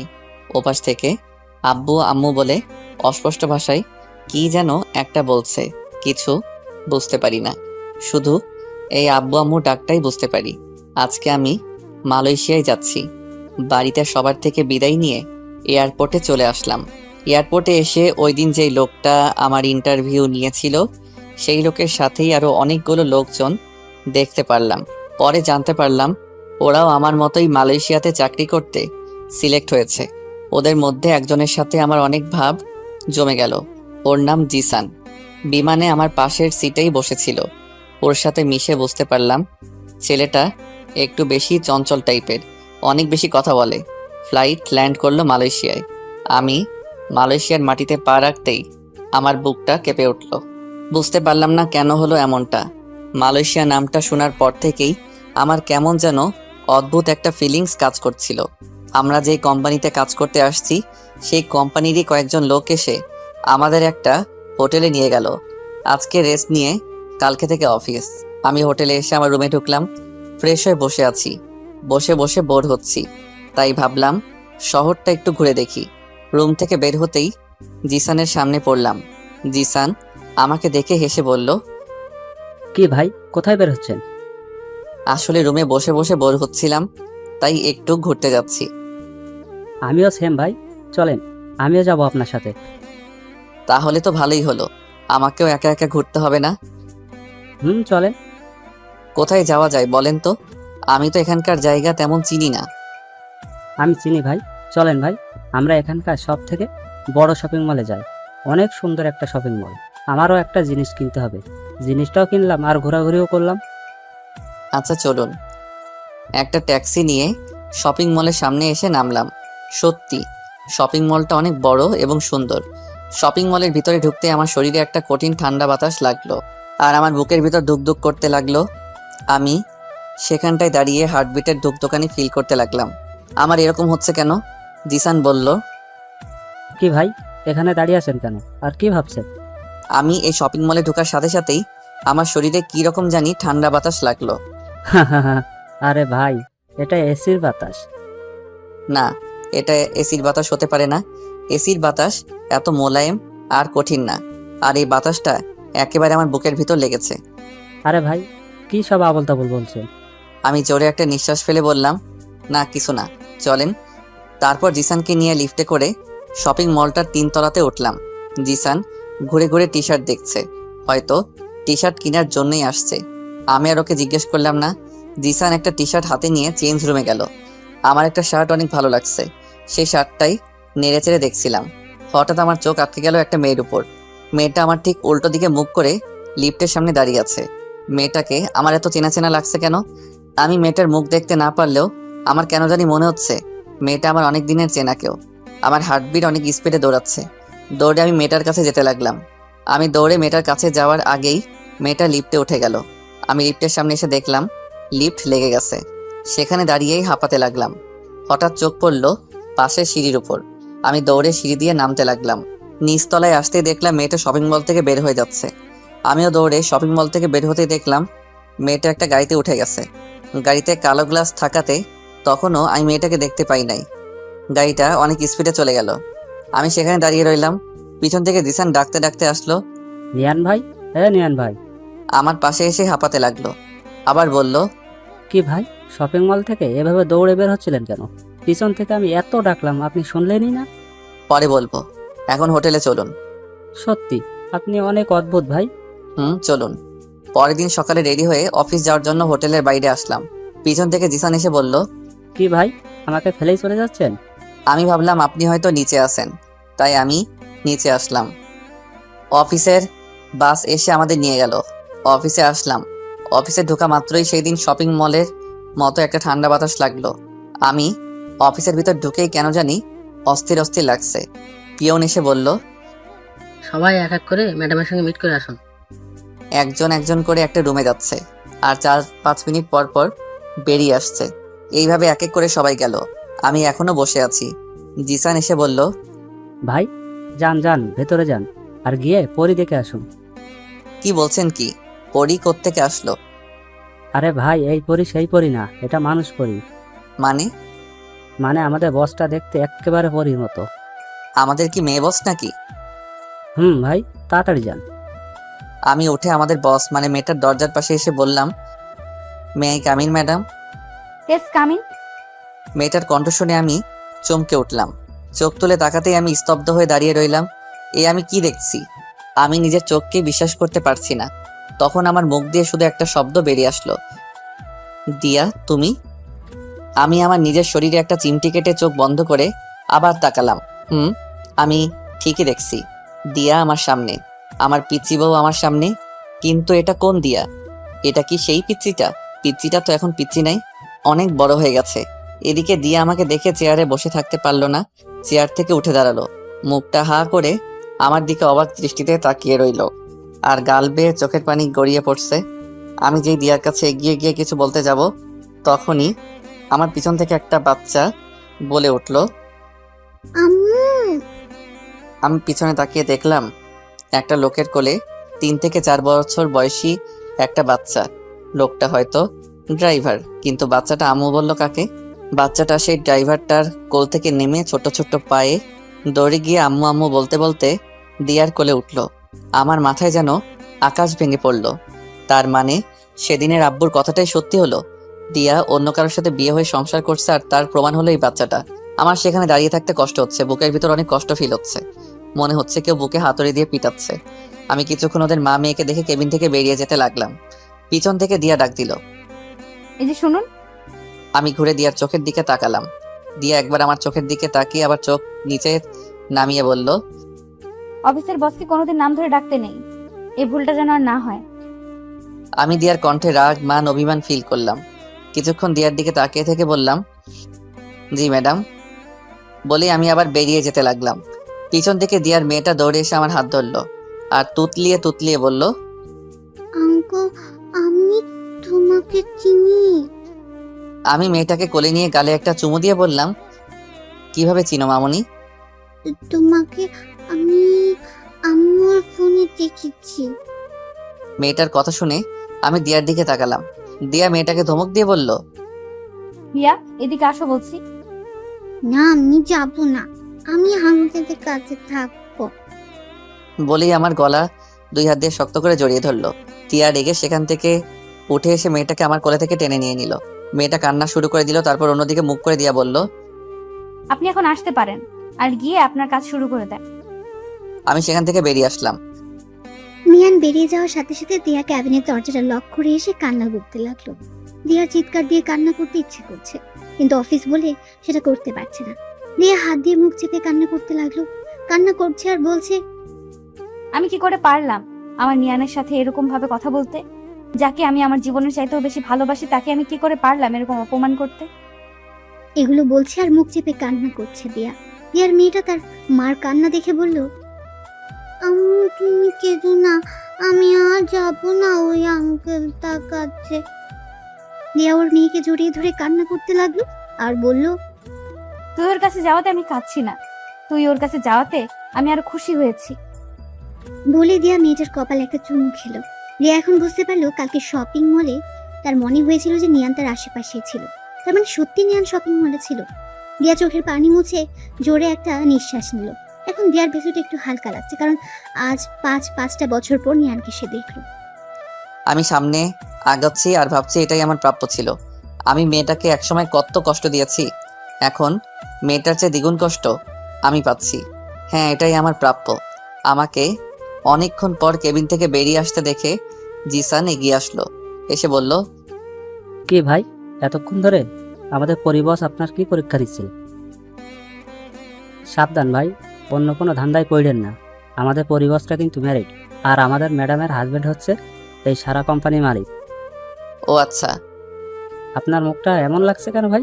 আপনার কি কিছু হয়েছে? না ভাবি, কিছু হয় নাই। আব্বু আম্মুর কথা একটু মনে পড়ছে, তাই একটু মন খারাপ। আচ্ছা চলুন ভাই, এখন কাজে লেগে পড়ি। আমি আমার ডেস্কে গিয়ে বসলাম। আমার ডান সাইডে একটা মালয়েশিয়ান ছেলে আর বাঁ সাইডে একটা মেয়ে, দেখে মনে হচ্ছে বাংলাদেশি। এই অফিসের প্রায় লোকই বাংলাদেশি। মেয়েটা আমাকে তার পাশে বসতে দেখে বলল, হাই, আমি রাইসা রহমান। বলেই আমার দিকে তার একটা হাত বাড়িয়ে দিল। আমি হাত বাড়িয়ে হ্যান্ডশেক করতে করতে বললাম, আপনি কি বাংলাদেশি? জি, একটা কথা বলবো। হ্যাঁ বলুন। আপনি দেখতে অনেক হ্যান্ডসাম আর কিউট। আমি কিছু বললাম না, কষ্ট করে শুধু একটা হাসি দিলাম। আমি কম্পিউটার অন করার সাথে সাথেই দিয়ার মেয়েটা এসে হাজির। আঙ্কেল আঙ্কেল বলে আমার কোলে উঠে এসে বসলো। আমি বললাম, তুমি আবার আমার কাছে আসছো কেন? তোমার আম্মু বকবে তো? না, বকবে না, আমি আমাকে বলে এসেছি। আচ্ছা, তোমার নাম কি মামনি? রিয়া। দিয়ার ওর মেয়ের নামটা নিজের নামের সাথে মিল রেখেই রাখছে। আমি 2 হাত দিয়ে ওর গাল টিপে বললাম, খুব সুন্দর নাম, আর তুমিও অনেক কিউট মামনি। আঙ্কেল, আমি তোমাকে এটা কই? বলেই ওর ছোট্ট ছোট্ট হাত দিয়ে আমার গাল টিপে ধরে হাসতে লাগলো। হিয়ার হাসি দেখে আমি ওর দিকে তাকিয়ে রইলাম। হিয়া সেম দিয়ার মতোই হাসে। তারপর হিয়া আমার দাঁড়িয়ে হাত দিয়ে বলল, আঙ্কেল, এগুলোর নাম কি? এগুলোর নাম দাড়ি। হিয়া নিজের গালে হাত নিয়ে মুখ গোমড়া করে বলল, আমার নাই কেন? হিয়ার কথা শুনে আমার হাসি চলে আসলো। আমি ওর কথা শুনে হাসতে হাসতে বললাম, তোমার কোনোদিনও উঠবে না মামনি, কারণ তুমি মেয়ে। আচ্ছা মামনি, তোমার আব্বু এখন কই? আব্বুকে? সে কি, তুমি তোমার আব্বুকে চিনো না? কেউ ওর আব্বুকে পাপা বলে ডাকে? হঠাৎ কারো কথায় পিছন ফিরে তাকিয়ে দেখলাম দিয়া। দিয়াকে দেখে আমি বসা থেকে উঠে দাঁড়ালাম। দিয়া কথাটা বলে আমার দিকে তাকিয়ে রইল। আমি ওর থেকে চোখ নামিয়ে বললাম, সরি ম্যাডাম, আসলে আপনার মেয়ে আমার কাছে। আমাকে বলতে না দিয়ে দিয়া বলল, ইটস ওকে। তারপর দিয়া হিয়াকে আমার পাশ থেকে তুলে নিয়ে যেতে যেতে বলল, চলো হিয়া, কিছু খাবে? বাড়ি থেকে না খেয়ে চলে এসেছো। আমার দিকে একবার তাকিয়ে চলে যেতে লাগলো। পাশ থেকে রাইসা এতক্ষণ আমাদের দেখছিল। আমাকে বলল, আমাদের ম্যাডাম কি আপনার পরিচিত কেউ? আমি মেয়েটার প্রশ্ন শুনে চুপ করে রইলাম। আমি মেয়েটাকে কি বলবো কিছু বুঝে উঠতে পারতেছি না। জি। রাইসা আমাকে আর কিছু প্রশ্ন করার আগেই আমি বললাম, এক্সকিউজ মি, আমি একটু আসছি। বলেই আমি অফিসের ওয়াশরুমের দিকে যেতে লাগলাম। অফিস শেষে আমি আর জিসান দাঁড়িয়ে আছি অফিসের বাইরে। অফিস বাসের জন্য অপেক্ষা করছিলাম। জিসান আমাকে বলল, ভাই আপনি এখানে দাঁড়ান, আমি গিয়ে দেখে আসছি বাসটা এখন আসছে না কেন। এই বলে জিসান চলে গেল। আমি একা একা আনমনে দাঁড়িয়ে আছি। পেছন থেকে দিয়া হিয়াকে কোলে নিয়ে বের হলো। হিয়া আমাকে দেখে দিয়ার কোল থেকে নেমে দৌড়ে আমার কাছে আসলো। আমার সামনে এসে একটা হাসি দিয়ে বলল, আঙ্কেল মাথা নিচু করো। আমি মাথা নিচু করতেই হিয়া আমার গালে একটা চুমু খেলো। তারপর হিয়া দিয়ার কাছে গিয়ে ওর হাত ধরে টানতে লাগলো। কি হলো হিয়া, আমাকে টানছো কেন? আসছো না আম্মু? হিয়া দিয়াকে টানতে টানতে আমার সামনে নিয়ে এলো। দিয়া আমার দিকে একবার তাকিয়ে চোখ নিচে নামিয়ে নিল। হিয়া বলল, আম্মু আঙ্কেলকে চুমু দাও। আমরা দুজনই দুজনের দিকে চোখ বড় বড় করে তাকালাম। দিয়া লজ্জায় লাল হয়ে গেল। তারপর হিয়াকে ধমক দিয়ে বলল, এসব কি হচ্ছে? প্লিজ ম্যাডাম, ওকে বকবেন না, আমি ওকে বুঝিয়ে বলছি। আমি হাঁটু গেড়ে বসে হিয়ার গালে হাত দিয়ে বললাম, হিয়া মামুনি শোনো, তোমার আম্মু তোমার আব্বুকে মানে তোমার পাপাকে ছাড়া অন্য কোনো ছেলেকে চুমু খেতে পারবে না। কিন্তু আম্মু তো পাপাকে চুমু দেয় না, আম্মু তো তোমার ফটোতে চুপ। দিয়া হিয়ার মুখ চেপে ধরলো। তারপর হিয়াকে কোলে নিয়ে বলল, চলো হিয়া, দেরি হয়ে যাচ্ছে। বলেই আমার দিকে একবার তাকিয়ে গাড়িতে উঠে গেল।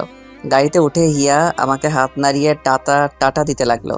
আমি ওকে হাত নাড়িয়ে টাটা দিলাম। আমিও হোটেলে চলে আসলাম। রুমে ঢুকে শার্টটা খুলে একটা টাওয়েল নিয়ে বাথরুমে ঢুকলাম। বাথরুমে ঢুকে শাওয়ারটা ছেড়ে শাওয়ারের নিচে দাঁড়িয়ে রইলাম। বুকের ভিতরটা অনেক ভারী লাগছে। অনেক কষ্ট জমে আছে বুকের ভিতরে। আমার দোষে আমি আমার পিচ্চি বউটাকে হারালাম। সেদিন যদি আমি ওকে সারপ্রাইজ দেওয়ার জন্য ঘর থেকে বেরিয়ে না যেতাম, তাহলে আজ আমাকে ওকে এই অবস্থাতে দেখতে হতো না। আমার চোখের পানি আর শাওয়ারের পানি এক হয়ে নিচে পড়ছে। আমার পিচ্চিটা এখন আর আমার নেই, এখন সে অন্য কারো বউ, অন্য একজনের মেয়ের মা। যখন ওর মেয়েটা আমার কাছে আসে, জানি না কেন জানি আমি সব কষ্ট ভুলে যাই।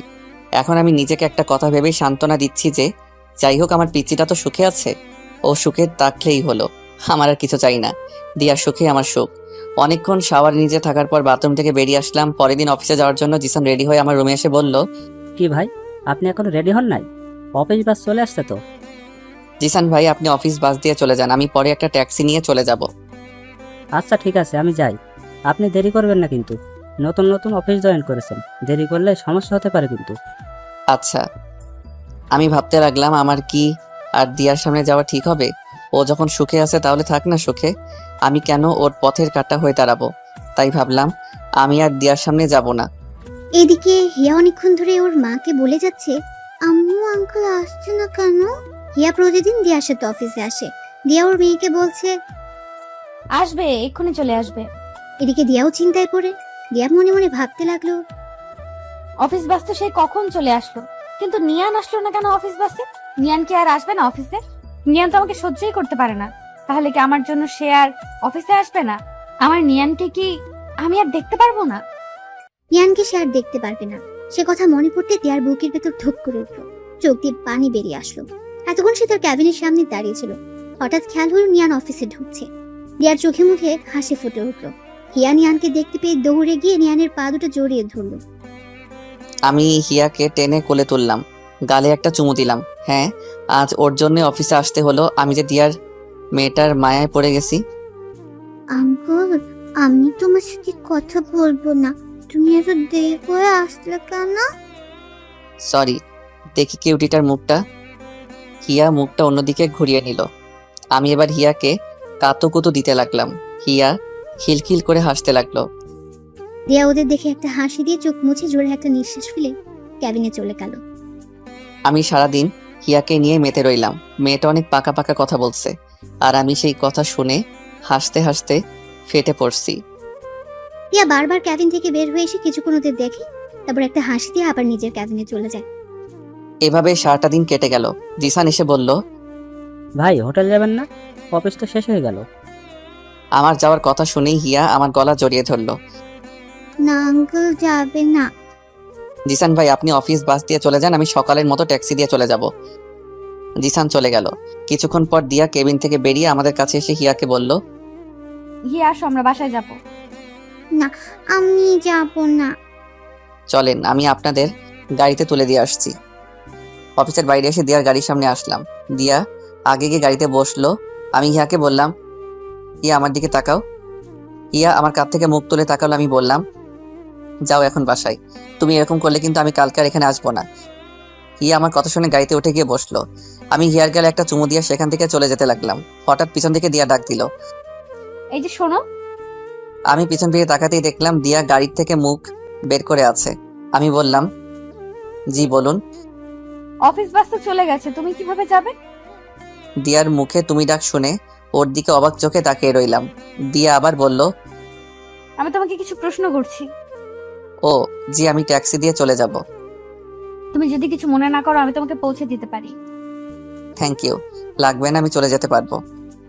দিয়া মুখটা কালো করে ফেললো। হিয়া বলল, আঙ্কেল চলো না আমাদের সাথে।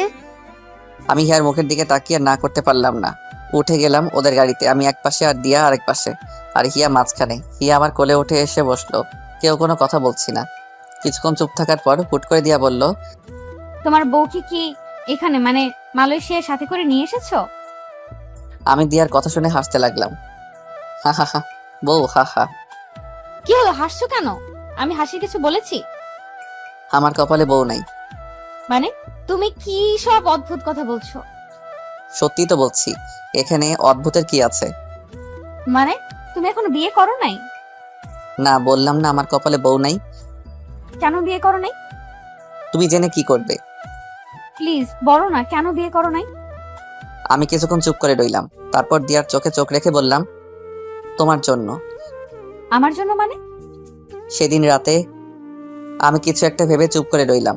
দিয়া কি এখন এসব বলা ঠিক হবে? দিয়া তো সুখেই আছে, ওকে এসব বলে কি ওর কষ্ট বাড়ানো ঠিক হবে? দিয়া আমাকে চুপ করে থাকতে দেখে বলল, বলো না, সেদিন রাতে কি? না কিছু না। দিয়া এবার আমার হাত ধরে হিয়ার মাথায় নিয়ে গেল। তারপর বলল, ও তো ছোট্ট ফেরেশতা মানুষ, আমি জানি তুমি ওর মাথায় হাত রেখে মিথ্যা বলতে পারবে না। আমি এবার কি বলবো কিছু বুঝে উঠতে পারছি না। হিয়ার মাথায় হাত রেখে আমি আবার মিথ্যা বলতে পারবো না। আমি বললাম, দিয়া থাক না এসব, এখন আর জেনে কি করবে? তুমি বলবে কিনা বলো। আমি এবার বলতে শুরু করলাম, আসলে সেদিন রাতে তুমি যখন আমার মুখ থেকে একবার বউ ডাক শুনতে চেয়েছিলে, তখন আমি ঘর থেকে বেরিয়ে গিয়েছিলাম জানো। সেদিন আমি তোমাকে সারপ্রাইজ দেওয়ার জন্য রুম থেকে বেরিয়ে গিয়েছিলাম।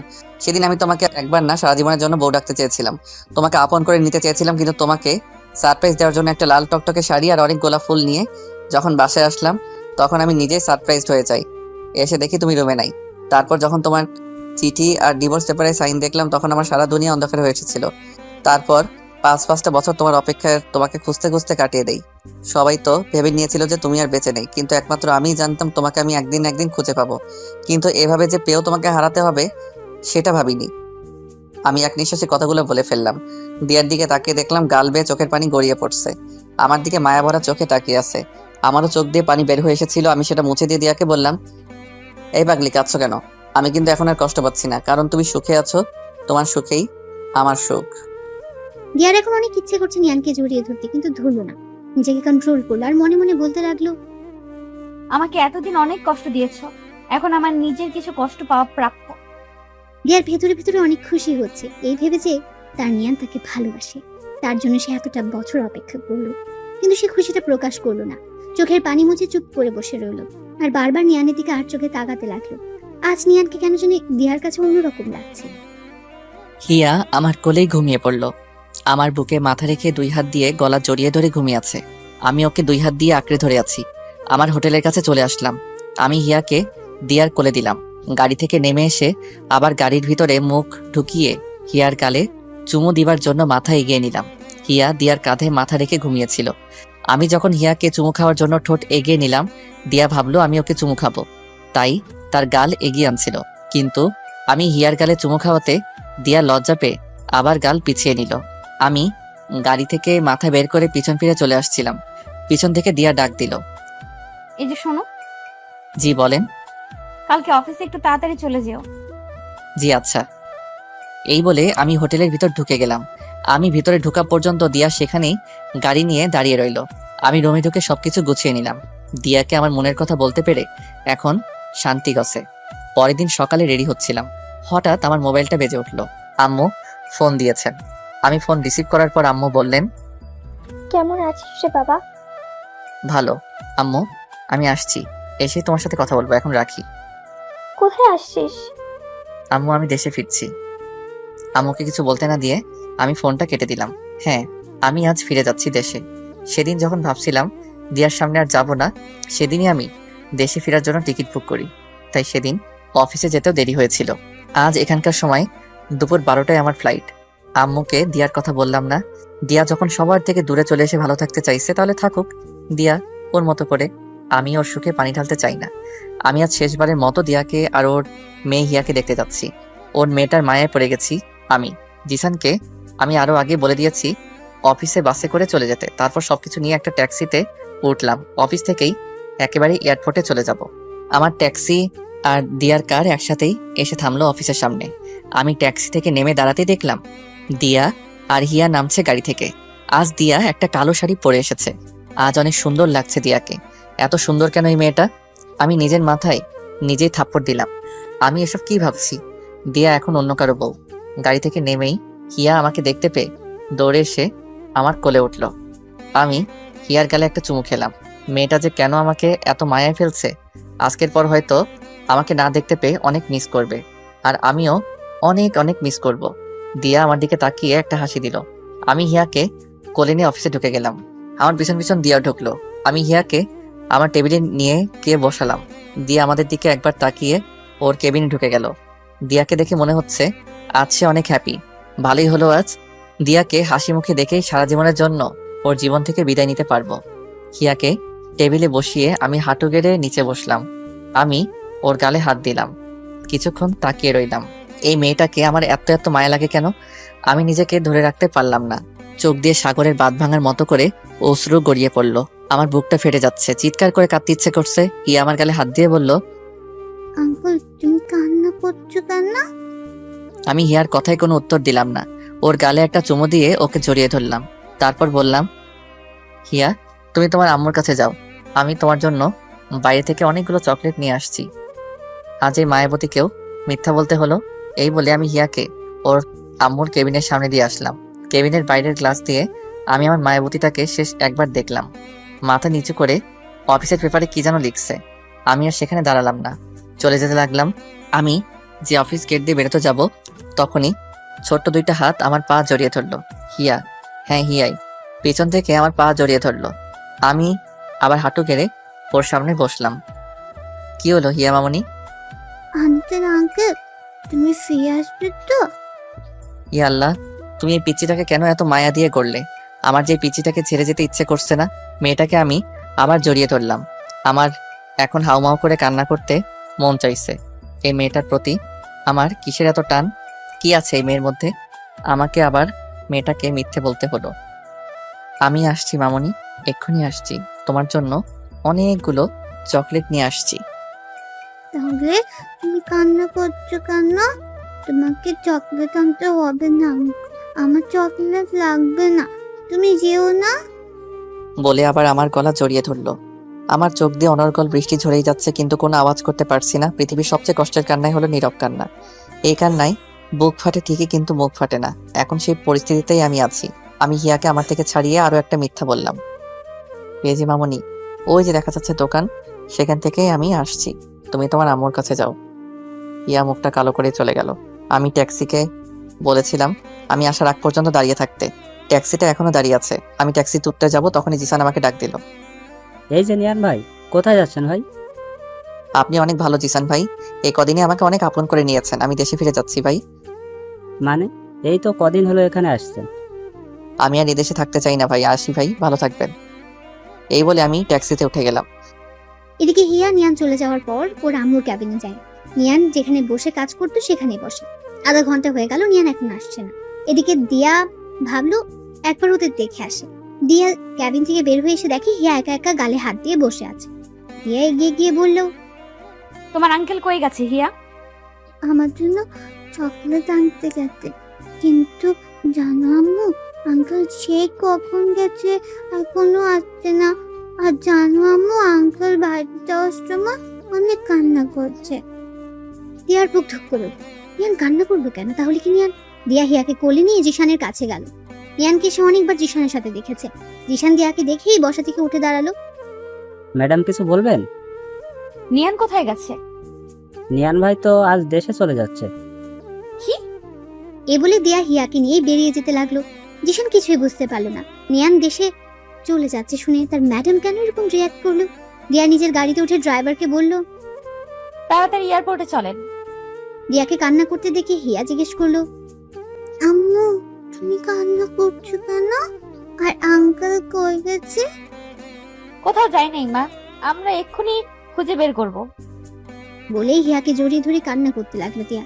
ড্রাইভারকে বলল, আর একটু জোরে চালান না। ড্রাইভার গাড়ির স্পিড অনেক বাড়িয়ে দিল। আমার পাসপোর্ট ভিসা চেক করছিল একজন গার্ড। আমি এক্ষুনি এয়ারপোর্টের ভিতরে ঢুকে যাব, আর বেশিক্ষণ বাকি নাই আমার ফ্লাইট ছাড়তে। গার্ড আমার সবকিছু চেক করে বলল আমার সবকিছু ঠিক আছে, আমি এখন ভিতরে যেতে পারি। আমি যেই ভিতরে যাওয়ার জন্য পা বাড়ালাম, হঠাৎ পিছন থেকে কে যেন আমাকে জড়িয়ে ধরলো। আমি পিছনে ফিরে তাকাতেই দেখলাম দিয়া। দিয়া, তুমি এখানে? একাই চলে যাচ্ছ? তোমার বউকে আর তোমার মেয়েকে নিয়ে যাবে না একসাথে করে? আমার মেয়ে মানে? হিয়া তোমার মেয়ে। সেদিন তুমি যখন আমাকে পিলটা দিয়েছিলে সেদিন আমি খাইনি, ফেলে দিয়েছিলাম। দিয়ার কথা শুনে খুশিতে আমার কান্না চলে আসলো। আমি দিয়ার দুই গালে হাত দিয়ে চোখের পানি ফেলতে ফেলতে বললাম, ইয়া আমার মেয়ে, আমার মেয়ে। এই বলে আমি দিয়াকে জড়িয়ে ধরলাম। দিয়াও কান্না করছে। তারপর আমার থেকে নিজেকে ছাড়িয়ে বলল, এই ছাড়ো ছাড়ো, কি করছো? সবাই দেখছে। আমার বউকে আমি জড়িয়ে ধরেছি, তাতে কার কি? তাই বলে মানুষ কি ফ্রিতে সিনেমা দেখাবে? বলে বাবালে, আমার পিচটা দেখে অনেক পাকনা হয়ে গেছে। এই ছাড়ো, আমি কি এখন আর পিচ্ছি রয়ে গেছি নাকি? আমি তো এখন অনেক বড় হয়ে গেছি। তুমি যতই বড় হও না কেন, আমার কাছে সে আগের পিচ্ছি হয়ে থাকবে, আমার পিচ্ছি বউ। এখন আসছে প্রেম দেখাতে। তখন তো আমাকে কত কষ্ট দিয়েছিলে। হ্যাঁ দিয়েছিলাম, তাই তো তোমার চেয়ে দ্বিগুণ কষ্ট আমি এই 5টা বছরে পেলাম। আর আমি কি কম কষ্ট পাইছি এই 5 বছরে? জানো, প্রত্যেক দিন তোমার কথা মনে পড়তো, তোমাকে অনেক মিস করতাম, তাই প্রত্যেক দিন তোমাকে ফোন দিতাম শুধুমাত্র তোমার মুখ থেকে একটা শব্দ শোনার জন্য। শব্দ না শুনতে পারলেও তোমার নিঃশ্বাসের আওয়াজ শুনলেই আমার মন শান্ত হতো। কি ওই অপরিচিত নাম্বারটা তুমি ছিলে? আমার মেয়েটা কই গো? গাড়িতে আছে, চলো। গাড়ির ভিতরে ঢুকতেই ইয়া আমাকে দেখে আঙ্কেল আঙ্কেল বলে জড়িয়ে ধরলো। আমি বললাম, আঙ্কেল না মামুনি আব্বু বলো। আব্বু কেন? এখন থেকে আব্বুই বলবে। আমি হিয়াকে আমার কোলে নিয়ে ওর চোখে মুখে অনেকগুলো চুমু দিলাম। দিয়া আমাদের বাবা মেয়ের মিলন দেখে হাসতে লাগলো। আমি হিয়াকে বললাম, চলো আম্মু, আমরা এখন বাংলাদেশে যাব। বলে আমি হিয়াকে কোলে নিয়ে গাড়ি থেকে নেমে দিয়ার হাত ধরে টানতে লাগলাম। দিয়া বলল, এই কোথায় যাচ্ছ? কেন, দেশে যাবা না? পাসপোর্ট টিকিট ছাড়া কিভাবে যাব আমরা? ও, আমি তো ভুলে গেছিলাম। তো এখন আমরা কই যাব? আমি যে বাড়িতে আমার জীবনের 5টা বছর কাটিয়েছি সেই বাড়িতে। ওদের থেকেও তো বিদায় নিতে হবে। ওদের কাছে যে আমি ঋণী, ওরা আমাকে যে নতুন জীবন দিয়েছিল। তারপর আমরা আরিয়ান চৌধুরীর বাড়িতে চলে আসি। আরিয়ান চৌধুরী ও তার মা আমাকে দেখে আমার দিকে অবাক চোখে তাকিয়ে আছেন। আরিয়ান চৌধুরী আমাকে প্রশ্ন করলো, আপনি এখানে? হয়তো আমাকে আগে ফুটেতে দেখেছে, তাই প্রথম দেখাতেই চিনে ফেললো। তারপর দিয়া ওদের সবকিছু বুঝিয়ে বলল। আরিয়ান চৌধুরী দিয়ার কথা শুনে মুখটা মলিন করে কিছুক্ষণ দাঁড়িয়ে রইল। তারপর আমাদের বলল, আচ্ছা, তাহলে আজ না হয় তোমরা এখানে থাকো, এর ভিতরে আমি দিয়া আর হিয়ার পাসপোর্ট টিকিটের ব্যবস্থা করে ফেলছি। এই বলে আরিয়ান চৌধুরী আর সেখানে দাঁড়ালো না, চলে গেল বাইরে। আরিয়ানের আম্মুর মুখের দিকে তাকিয়ে দেখলাম ওনার চোখে পানি। হয়তো দিয়া আর হিয়ার চলে যাওয়ার কথা শুনে অনেক কষ্ট পেয়েছেন। উনি অনেক কষ্ট করে বললেন, দিয়া, তোর স্বামীকে নিয়ে রুমে গিয়ে ফ্রেশ হয়ে আয় মা, আমি তোদের জন্য খাবার রেডি করছি। চলো রুমে চলো। দিয়া আমাকে একটা রুমে নিয়ে আসলো। জিনিসপত্র দেখে মনে হচ্ছে এটা দিয়ারই রুম ছিল এতদিন। দিয়া নিজের আলমারি থেকে একটা টাওয়েল বের করে আমার হাতে দিল, বলল, যাও ওইদিকে ওয়াশরুম, গোসল করে ফ্রেশ হয়ে আসো। আচ্ছা দিয়া একটা কথা বলি। এভাবে জিজ্ঞেস করছো যেন অন্য কারো বউয়ের সাথে কথা বলছো। তোমার যা মন চায় তাই করো, জিজ্ঞেস করার কি আছে? আরিয়ান চৌধুরীর আম্মুকে দেখলাম তুমি চলে যাচ্ছ, সেই কথা শুনে চোখ দিয়ে পানি বের হয়ে আসছে। ওনাদের মতো কোনো মানুষ হয় না। যখন আমি তোমাকে ছেড়ে চলে আসি তারপর আমি অনেক ভেঙে পড়ি। প্রত্যেকটা দিন তোমার জন্য কান্না করতাম, ঠিকমতো খাওয়া দাওয়া করতাম না। তারপর উনি আমাকে নতুন করে বাঁচতে শিখিয়েছিলেন। আমাকে প্রত্যেকটা দিন নিজের হাতে খাইয়ে দিতেন। আমাকে যেভাবে উনি আদর করতেন সেভাবে হয়তো উনি নিজের মেয়েকেও আদর করেন নাই। আমি আমার এক মাকে ফেলে আসলে কি হবে, এখানে এসে আরেক মা পেলাম। বলেই দিয়া কান্না করতে লাগলো। আমি দিয়ার মাথা আমার বুকে ঠেকিয়ে সান্ত্বনা দিতে লাগলাম। হঠাৎ হিয়া রুমে এসে আমাদের দেখে বলল, তোমরা কি করছো? তোমার আম্মুকে আদর করছিলাম মামুনি। না, তুমি আম্মুকে আদর করবে না। কেন? তুমি শুধু আমাকে আদর করবে, আর কাউকে না। দেখেছো তোমার মেয়ে কি হিংসুক? এখন থেকে আমাকে তোমার থেকে কত দূরে ঠেলে দিচ্ছে। আমি দিয়ার কথা শুনে হাসতে লাগলাম। এভাবে দিয়া আর হিয়ার সাথে খুনসুরিতে কেটে গেল সারাটা দিন। রাতে খাবার খেয়ে রুমে আসলাম ঘুমাতে। এখানে দিয়ার আজকে লাস্ট রাত, কালকে আমরা চলে যাব দেশে। হিয়া অনেক আগে ঘুমিয়ে গেছে। এই এই, তুমি আমার দিকে এইভাবে আগাচ্ছ কেন? আমার পিচ্চি বউটাকে একটু আদর করব। এই না না, সরো, আমি কিন্তু চিল্লাবো। চিল্লাও, কেউ আসবে না। তুমি চিল্লালে আজ কেউ আসবে না, উল্টা ওরা আরো অন্য কিছু ভাববে। প্লিজ সরে যাও। আমি তোমার সাথে সবকিছু নতুন করে শুরু করতে চাই। আমরা আবার নতুন করে বিয়ে করব, আবার নতুন করে বাসর করব।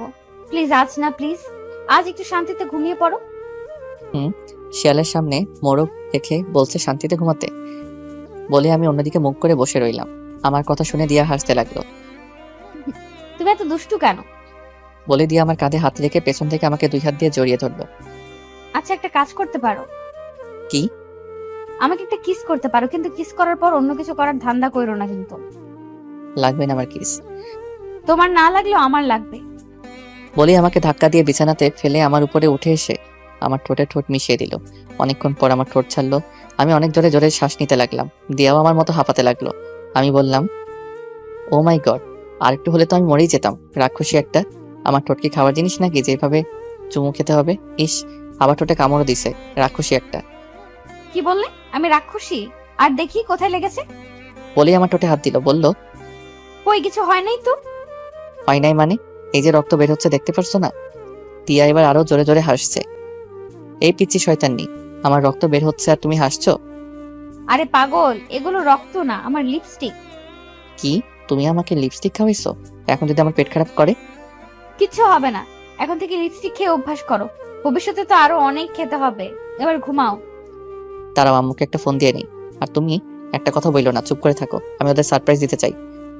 ফোন দেওয়ার সাথে সাথে আম্মু রিসিভ করলেন। কি রে, তুই কখন আসবি? আমি সেই কখন থেকে তোর অপেক্ষা করে বসে আছি। আম্মু আমি আজ আসবো না, কাল আসছি।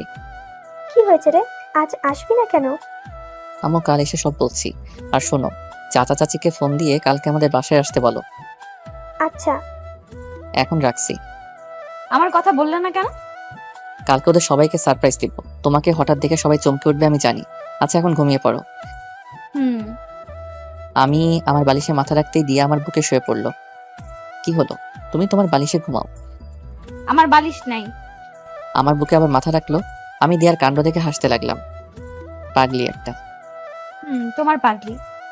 দিয়া কিছুক্ষণ চুপ করে থাকার পর আবার বলল, জানো আজ কতদিন পর আমি শান্তিতে ঘুমাতে পারবো। পাগলি ঘুমাও। বলি আমি দিয়াকে 2 হাত দিয়ে শক্ত করে বুকে মিশিয়ে নিলাম। পরের দিন সকালে সবার থেকে বিদায় নিয়ে চলে আসলাম এয়ারপোর্টে।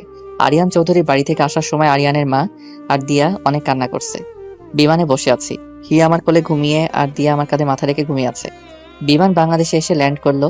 আমি দিয়াকে ডাকলাম, এই দিয়া, দিয়া ওঠো, আমরা চলে এসেছি দেশে।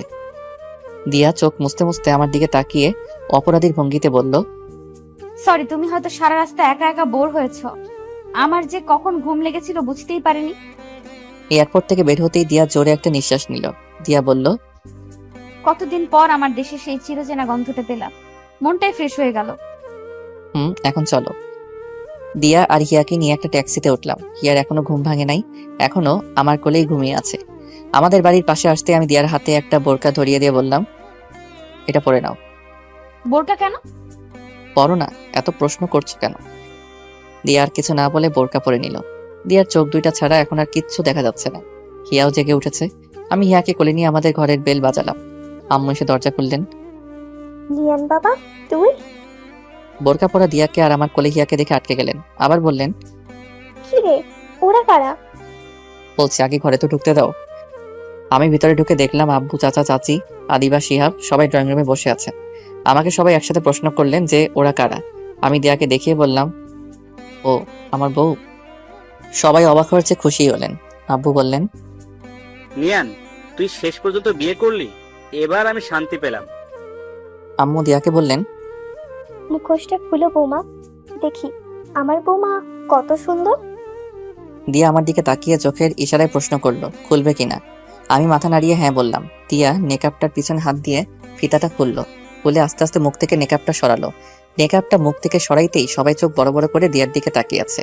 দিয়াকে চিনতে ওদের কিছুটা কষ্ট হচ্ছে, কারণ এই 5 বছরে দিয়া অনেক পাল্টে গেছে। সবার চিনতে কষ্ট হলেও চাচা ঠিকই চিনে নিলেন। মুখ দিয়ে একটা শব্দ করলেন, দিয়া মা। চাচা দাঁড়াতে পারলেন না, সোফাতে বসে পড়লেন। চাচার মুখে দিয়া ডাক শুনে এবার সবাই চিনে গেল। চাচি দৌড়ে এসে দিয়াকে জড়িয়ে ধরে হাউমাউ করে দুজনেই কান্না করতে লাগলো। চাচা এখনো সোফাতে বসে আছেন আর চোখ দিয়ে অনর্গল পানি ফেলছেন। এবার দিয়া চাচিকে ছেড়ে ওর আব্বুর দিকে এগিয়ে যেতে লাগলো। চাচার পাশে গিয়ে ধপাস করে বসে পড়লো চাচার পায়ের কাছে। চাচা দিয়ার থেকে মুখ ফিরিয়ে বসে আছেন। দিয়া এবার চাচার পা জড়িয়ে হাউমাউ করে কান্না করতে লাগলো আর বলতে লাগলো, আমাকে মাফ করে দাও বাবা, আমাকে তুমি মাফ করে দাও। চাচার পায়ে মাথা ঠেকিয়ে কান্না করছে। দিয়ার কান্না দেখে আমিও নিজেকে ধরে রাখতে পারলাম না। চোখ দিয়ে কয়েক ফোঁটা পানি গড়িয়ে পড়লো। আশেপাশে সবাই দিয়ার কান্না দেখে কান্না করছে। এবার চাচা নিজেকে ধরে রাখতে পারলেন না, দিয়াকে নিজের পা থেকে তুলে জড়িয়ে ধরে হাউমাউ করে কান্না করতে লাগলেন। কিছুক্ষণ কান্না করার পর দিয়াকে ছেড়ে ওর কপালে একটা চুমু খেলেন। এতক্ষণ দিয়াকে পেয়ে হিয়াকে কেউ খেয়াল করেনি। হিয়া আমার কোলে আছে। আম্মু বললেন, ও কে রে? আম্মু আমাদের মেয়ে। কি বললি? ও আমাদের দিদি ভাই? আম্মু। আম্মু হিয়াকে আমার কোল থেকে নিতে চাইলেন, কিন্তু হিয়া গেল না। আমি হিয়াকে বললাম, যাও মামনি, উনি তোমার দাদি। আমার কথা শুনে এবার হিয়া আম্মুর কোলে গেল। আম্মু হিয়ার চোখে মুখে অনেকগুলো চুমু খেলেন। হিয়াকে নিয়ে সবাই কাড়াকাড়ি করতে লাগলো। একজনের কোল থেকে আরেকজন নিচ্ছে, সবাই অনেক খুশি। আমি ওদের দেখে হাসতে লাগলাম। এবারে কতদিন পর এরকম হাসি খুশি দেখতে লাগলো। আমি দিয়ার পাশে গিয়ে ওরে কানে কানে বললাম, আমার সেদিনের ভুলের জন্য সবাই কত খুশি, কিন্তু আফসোস সেদিনের ঘটনা আমার কিচ্ছু মনে নেই। তখন আমি কিছুই ফিল করতে পারি নাই। সমস্যা নাই, সেদিন ফিল করতে পারি নাই তো কি হয়েছে, আজ আবার সবকিছু নতুন করে ফিল করে নিব। এই সরো, তোমার কি লজ্জা শরম নাই? সবাই আছে তো। আরে আমি কি সবাইকে শুনিয়ে বললাম নাকি? আমি তো তোমার কানে কানেই বললাম। রাতে কাজে এনে নতুন করে আবার আমাদের বিয়ে হলো। আজ আবার বাসর ঘর সাজানো হলো। এই নিয়ে 3টা বাসর হবে আমাদের, কিন্তু ওই 2টা ছিল অপূর্ণ বাসরাত। আজ হবে আমাদের আসল বাসরাত। দিয়ে আগে থেকে বাসর ঘরে গিয়ে বসে আছে। আমি হিয়াকে খুঁজতে লাগলাম। আম্মুকে জিজ্ঞেস করতেই বললেন আদিবার রুমে আছে। আমি আদিবার রুমে এসে বললাম, ওই আদিবা, হিয়া কই? এই যে ও ঘুমিয়ে আছে। আচ্ছা দে, আমি ওকে নিয়ে যাই। আরে ভাইয়া না না, ও আমার কাছেই থাকো। তুমি যাও, গিয়ে তোমার কাজ করো। আমি আবার এখন কি কাজ করব? কেন ভাইয়া, আজ না তোমার বাসর রাত? বাসর রাতে মানুষ কি কাজ করে? ওই বুড়ি, এত পাকনা পাকনা কথা বলছিস কেন?